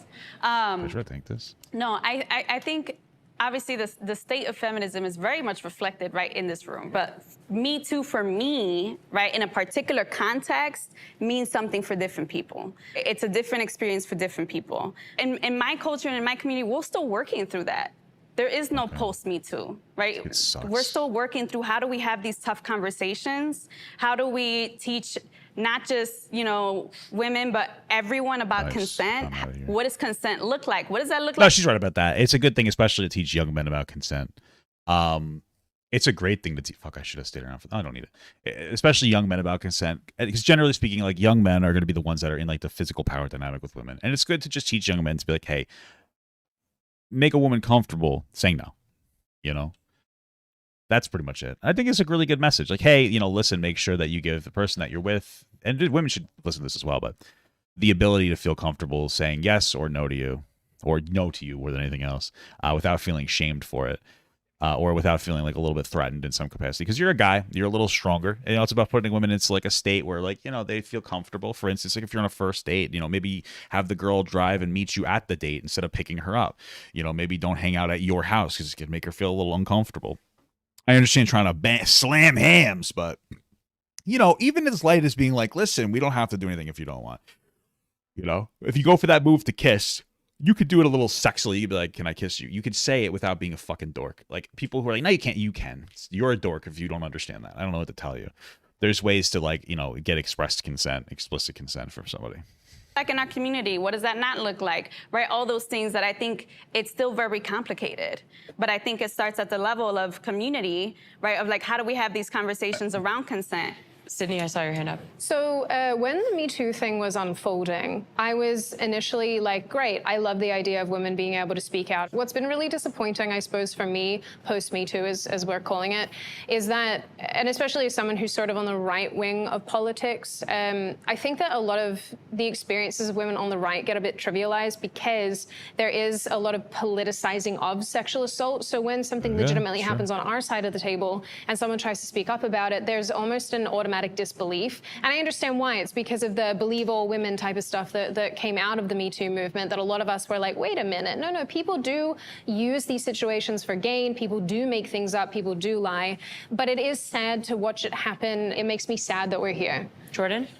I feel like there'll never be a post-Me Too because at the heart of it, Me Too is just a phrase. The spirit of what Me Too represented will always be relevant, and that is that you are empowering individual women to advocate for themselves and speak out when they feel like they're being wrong. Ideally, you're just trying to be the most transparent and self-accountable person you can be, and you need to hit all of those fronts if you want it to last on a cultural level. How about beauty standards. We talked a little bit about this. This got brought up at the beginning. How does that tie into femininity? Yeah, man. So beauty standards for women are much more than men. It's a common funny LOL meme, but like if you're a dude, if you're a guy, the reality here is that like you have substantially less preparation to go through. You know, I was making a joke to my wife yesterday. She did like her makeup and all this and that because it was her birthday yesterday, and she took like got ready. As a guy, I threw on a pair of pants and a shirt and I look nice. That's the reality. Women are very heavily, generally speaking, valued based on their body more than anything else. The manosphere that Pearl belongs to is a massive, explicit advocator for women being valued more for their body than any other contribution that they make, which they can make, and it is a problem.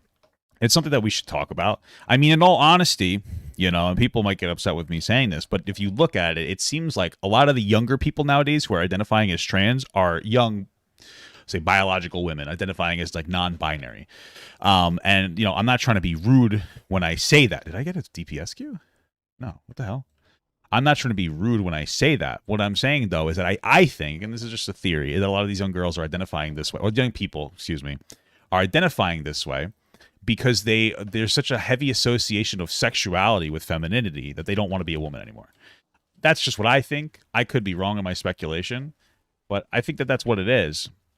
And like that's a huge problem. There's really invasive beauty standards. Like, and people should know this. There's a lot. Men tend to be valued more based on their accomplishments. Women tend to be valued more based on their looks. It's just a reality. Sorry, I'm very into this idea because I do What's up, think Nico? it is one of the larger intersections that just doesn't get very discussed, which is, like I was talking about before, barriers and friction are placed up around bodies. And the fatter I get, the older I get, the less people will listen to me, the less value I will have for society. So, I'm already starting out as a woman with no legs. If I had something on my face, I have my beauty. That's one of my privileges. I have my whiteness. That's one of my privileges. I used to have thinness, and now I'm getting fatter. Things are changing. And I think when she says listen to them, I wonder if she just means that, like, just the halo effect where, like, people who are more attractive are generally treated a little better, or if she's just talking about, I guess that's what she's talking about. Every single time that we talk about feminism, pretty privilege should be discussed because we have these ideas. If your skin tone is this, if your hair is this, if your body looks like that, it's about whether or not you are given an equal opportunity based on what you look like. I saw it. I think a lot of times the women that complain about beauty standards don't complain about them when they got privilege, when they were young and attractive and thin. So it's like, yeah, you're complaining when the privilege is gone, but privilege is invisible to those who have it, and women. Sure, that's true. Privilege can be invisible to people who have it, but that doesn't mean that there's not an issue. I don't understand. Like, for instance, as a guy, there is a halo effect for a guy as well. Like, if you're a really attractive guy, absolutely. But realistically, just being a guy, like, sometimes it'll make, like, okay, there's a pretty traditional thing where, like, when it comes to mechanics, for instance, they don't really listen to women. It's just a reality. I'm telling you, I used to work with a bunch of mechanics. They do not like women very much. They like women. They like their tits. They don't really care. They don't respect them in the same way. It's just like kind of the reality, and it's because they're a woman. So, like, you could look like a big, blunt, stinky fucking guy, and they'll be like, yeah, I respect that guy. But if you're a woman, they have, like, less respect for you just on the virtue that you are a woman. And it's an issue. That's what we're kind of talking about. So, yeah. Honestly, it's a problem. It's a privilege, and men don't. And again, there are women with privileges. Like, women have privileges for being women that are different from men, but it doesn't mean that, like, there aren't disprivileges, right? And if we stop comparing to men versus women, 18 and get looks that we get as a Black woman. I mean, but also most women don't necessarily benefit. Okay, whatever. Well, they benefit in different ways. It's interesting because, like, some of the benefits can almost be what is happening right now. Some of the benefits can almost be, like, negative. I always talk about how, like, sometimes guys will do things for you as a woman because they think that you're less capable as a woman, which can be very demeaning.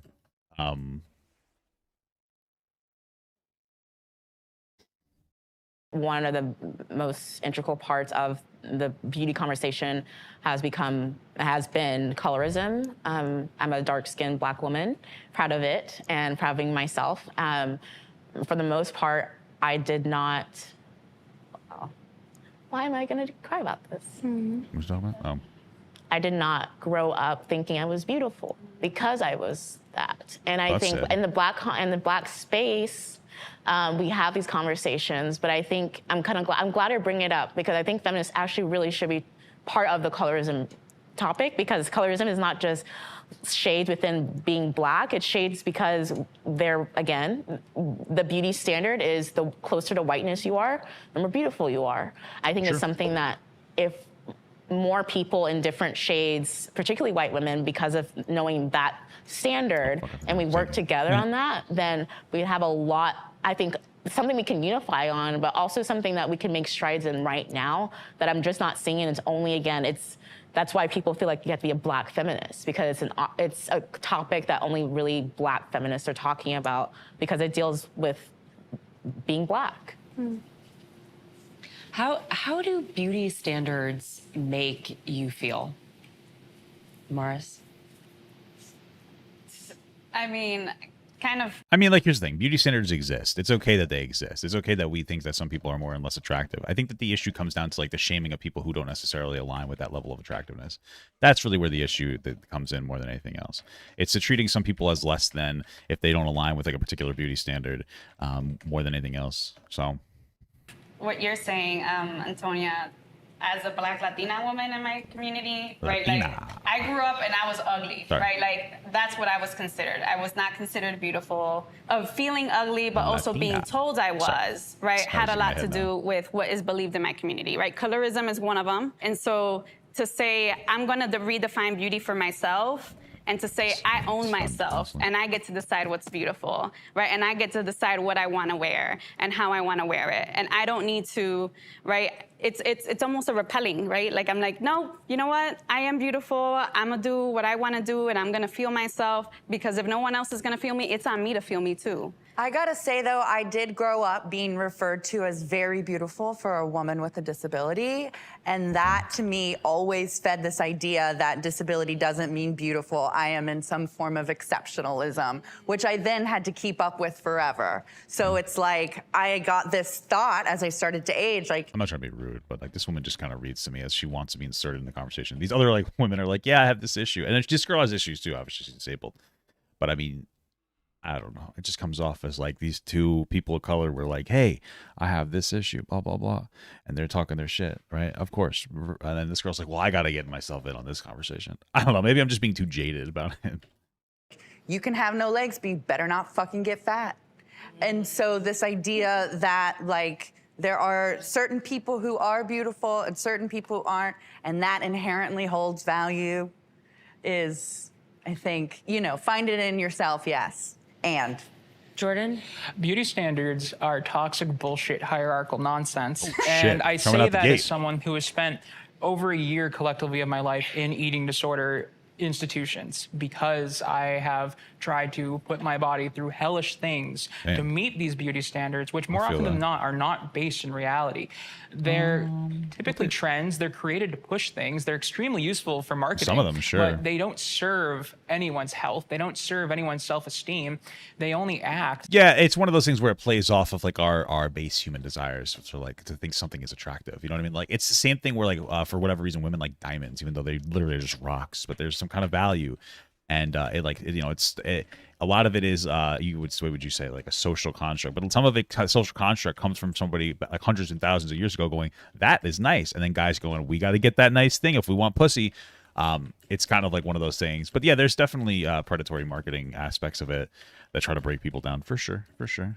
To try and tell us that there's a allegedly right way to have a body. And if you don't occupy that space and have that body, then you're a piece of shit, which is absolute nonsense. And there are way too many women and men in the world who end up doing terrible things to themselves because they fall into this trap of thinking that you have to be this way. And if you aren't this way, then there's something inherently wrong at your core, which is nonsense. You're perfect the way you are. That's probably not true. That's literally the core of it. Well, that's what I understand what they're saying. I wouldn't say you're perfect the way you are. You shouldn't be shamed for who you are, but you should always self-improve. Like, if you're ugly, it doesn't really matter. There's nothing medically wrong with that. But if you're a little chonker, you know, it's a good thing to try to improve a bit. You know, for your health, for yourself. You know, you don't focus on losing weight. focus on getting healthy, and the weight loss will come. Because if you focus too much on losing weight, a lot of people, this happens to a lot of people, myself included, you'll crash diet, you'll lose a lot of weight, and then you can't sustainably keep it off, right? So this is something to keep in mind. The self-improvement part is always positive. It's always a good thing. Just don't let it be like the detriment of you, and take it slow if you need to, which I think usually will be helpful. You are perfect the way you are, and anyone who tries to tell you otherwise is feeding into this. And if you go a little faster, that's fine too. Like, you know what I mean? Like, you don't have to forcefully pace yourself. But, you know, a lot of people who are like genuinely are like really struggling with shit like this, like, I get, you know, take your time, do what you got to do. Industry and is just this Cuffhandle super chatted $1. Hey, thank you so much for the dollar, brother. Out for you, Layla. Oh yeah, I was gonna say, yeah, beauty in the industry is exploitative, but also we have to remember a lot of the beauty standards are based around health, what's perceived as health, like symmetry, certain. What perceived as is important, because there are some people that were, you know, platformed. They were a little too skinny to a point where they were like hurting themselves. Like, you know, that's kind of like the beauty standard. Not all of them. I'm not saying all of them. More of a historical thing. There's better representation now. I'm just saying some of them are a little too skinny. You know, when you look like you might be doing a couple of illicit substances, maybe it's a little too bad. And you know what? We don't talk enough about this though. But even for men, I mean, look at The Rock. Look at Chris Hemsworth. Look at any man who beefs up for a role in a movie that probably goes on some kind of gear, or they're super lean, they're super this, and we go like, wow, I want to be The Rock, but this guy's on fucking tech out the ass, and you're like, oh, I can do that, and then you try and you fail, and it sets you up potentially for like a issue. You know, there's you know, we don't talk about that as much. I don't think that men, I don't know if they just don't care, or that, you know, they don't talk about it as much, or they, I don't know, whatever, but it's something to at least keep in mind. It's something that bears, you know, some kind of consideration. I wonder why people don't bring it up. I think part of it's because, I don't know. I don't really know. But it is definitely something that can you know, make some young men feel a little uncomfortable. Maybe men just don't advocate for themselves as much. They don't feel as like held up to that beauty standard. But, you know, it's something to bring up. Weights, things like that. Well. So there is that side where we have to balance it, and I think we're seeing so much more representation, which I think is incredibly important. Well, I just think that, like, if women really cared about beauty standards, like, the obesity rate wouldn't be what it is. But what about you? To attain the beauty. That doesn't even make sense. I don't even know what if women cared about beauty standards, the obesity rate wouldn't be as high. What? I don't. What does that mean? What? This is like, she's like, Pearl is just a fucking diarrhea machine. Oh my god. What does that fucking mean, bro? Cared about beauty. I just don't get it. Incredibly important. Well, I just think that, like, if women really cared about beauty standards, like, the obesity rate wouldn't be what it is. But what about you? What does that mean? Like, if they cared about beauty standards, are you saying that if people cared to adhere to them, there would be so much obesity? Maybe. I mean, obesity tends to be like a little bit more of a systemic issue. It's like multiple different things. I feel like I have to qualify every fucking time we talk about it. It's insane. One of them is that we're in the internet age where people are like very online. They're not doing as much passively as they used to. Part of it is issues when it comes to like people growing up and not learning how to cook or clean it for themselves. Both men and women have this problem. There's issues of like not properly teaching kids to exercise in like schools. We should teach kids to go on like half-hour walks every single day. It's a great thing to do. There's issues with like food deserts, the lack of availability of healthier food options, the addictiveness of a lot of unhealthy foods to the point where like the FDA doesn't really do too much about it. They kind of like let us, these disgusting foods kind of invade our shit. There's a lot of these systemic issues. There's stress and cope eating, people doing it as like a bad, and you shouldn't be doing that. There's a lot of issues to address when it comes to these types of things, you know? And realistically, I mean, you should speak to that. It's so interesting. It's just so bizarre. She just goes for these weird dunk perspectives. She has no actual caring to do anything positive. Beauty standards. I mean, I just think like some people are more attractive, some people are less attractive, and sure. that's just... That's true, but we don't need to shame people who are less attractive for being less attractive. That's the whole point of it. I feel like you have to know that, right? You know, where would I rate myself 1 to 10? Like, we're not rating. It's okay. That's what I mean. Like, I just think like some people are more attractive. So if you are overweight, you don't care about beauty standards. Well, is that right? Like the point is that the beauty standard is thin, right? Your standard? But obesity comes from men and women, though. Yeah, you're right. That's true. But I'm saying if women really wanted to fit the beauty standard, they would be thin. I know. I just, from my experience as well, is growing. Some people, sure. Some people will. I don't know what she means. Like, the issue with the beauty standard when it comes to women is that some people are told that being like, first of all, again, women disproportionately negatively impacted by beauty standards, right? Women are valued more on their looks. On top of that, they see like, oh, here's a thin woman. Women might be aspire to that so much that they engage in unhealthy habits to be that thin. That's one of those issues. It can definitely impact men as well. And there's also an issue of women who are fat because like maybe their stress or cope eating are shamed into existence. And Pearl knows this because she does this. She says like, oh, fat women, whales, don't deserve love. And then she pivots by saying, well, actually, no one deserves love. No, nobody does. But you're explicitly pointing out fat women because you want to be like, an asshole to fat people. You just want to be disrespectful. And you want like 15-year-old boys to like your content. Like, you want 15-year-old little boys to be like, oh my God, she's so fucking base. LOL, fat people bad, or fat women bad, because the fat guys will say it too, because they want to fucking disconnect themselves from it. They want to be the same fucking pick-me's as a fat guy. They're like, oh no, see, base fat people, it's bad, but and they'll try to dunk on fat people and be like, well, I'm just the exception. Like, yeah, I know I'm fat. And then they'll just engage in like that dumb fucking self-hatred rather than being like, yeah, you know what? I am fat. I need to change. But obviously, like, it can be a little more complicated than that, Growing up, again, in a mostly white neighborhood but I was always comparing myself to literally other people who have a different body type, but I was considered other or something because it didn't conform to that body type. When that same body type became popular with Kim Kardashian and the Kardashians, who are different, right, than me, let's just say, are different skin color, right? And there's a lot of animosity. I mean, then by that, it would be a good thing that they popularized it, no? Because it would have better representation for different bodies. Why is this puzzle taking so long to fucking... Oh, cast speed is doubled. Fucking Jesus. And a lot of, Black communities of the fact that when it was on Black skin, it was an issue, but when it was on Kim Kardashian and the Kardashians, it was $1 billion business. Yep. Our time together has almost come to an end. Thank God. We sort of started talking about feminism, big picture. We're going to try again. Is feminism dead? I think feminism is alive, and I'm thankful to be a participant and believer of it.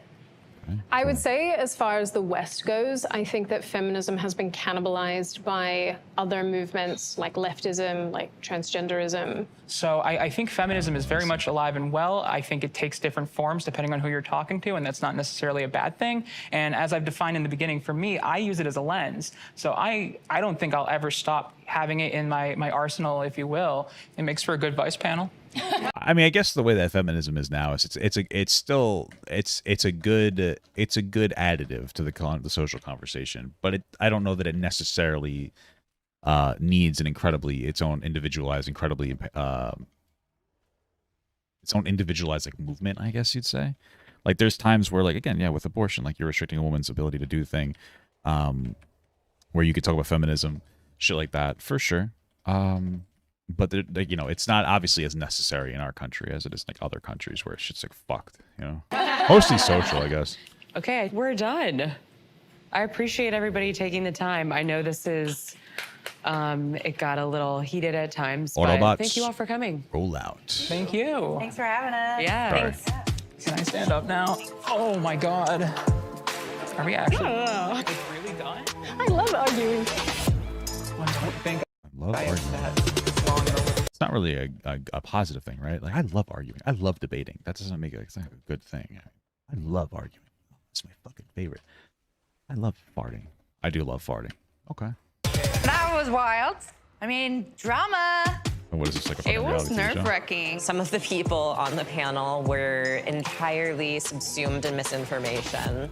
I think that we women need to stick together and figure out what a woman is. we were all loud, outspoken women. Some people are soft. I hate the idea that we're not supposed to be angry. I think there's an irony in Pearl saying some people are soft, considering she's one of the most sensitive people that exists. The reality is she changed her entire ideology around shitting and hating on women because she was effectively bullied by her mother when she was growing up, because she was shamed for being fat. It's okay to advocate for the health of your kid. Let's be explicitly clear. But when you shame them out of existence, obviously it's not healthy because they grow up to be disrespectful little assholes. That's just the reality here. But, sensitivity, sure. Angry about it. It's okay to be angry about being oppressed. It was like surprising to get tone policed on camera by a white woman. I don't know why everything has to become about... Why is this fucking Real Housewives afterwards? This is fucking interesting. It's just, there's like drama.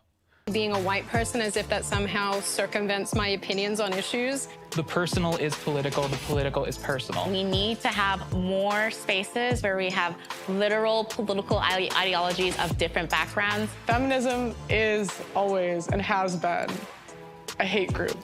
Always. This is the problem with Pearl. She thinks it's always been a hate group. She's a loser. I don't know what you want me to tell you.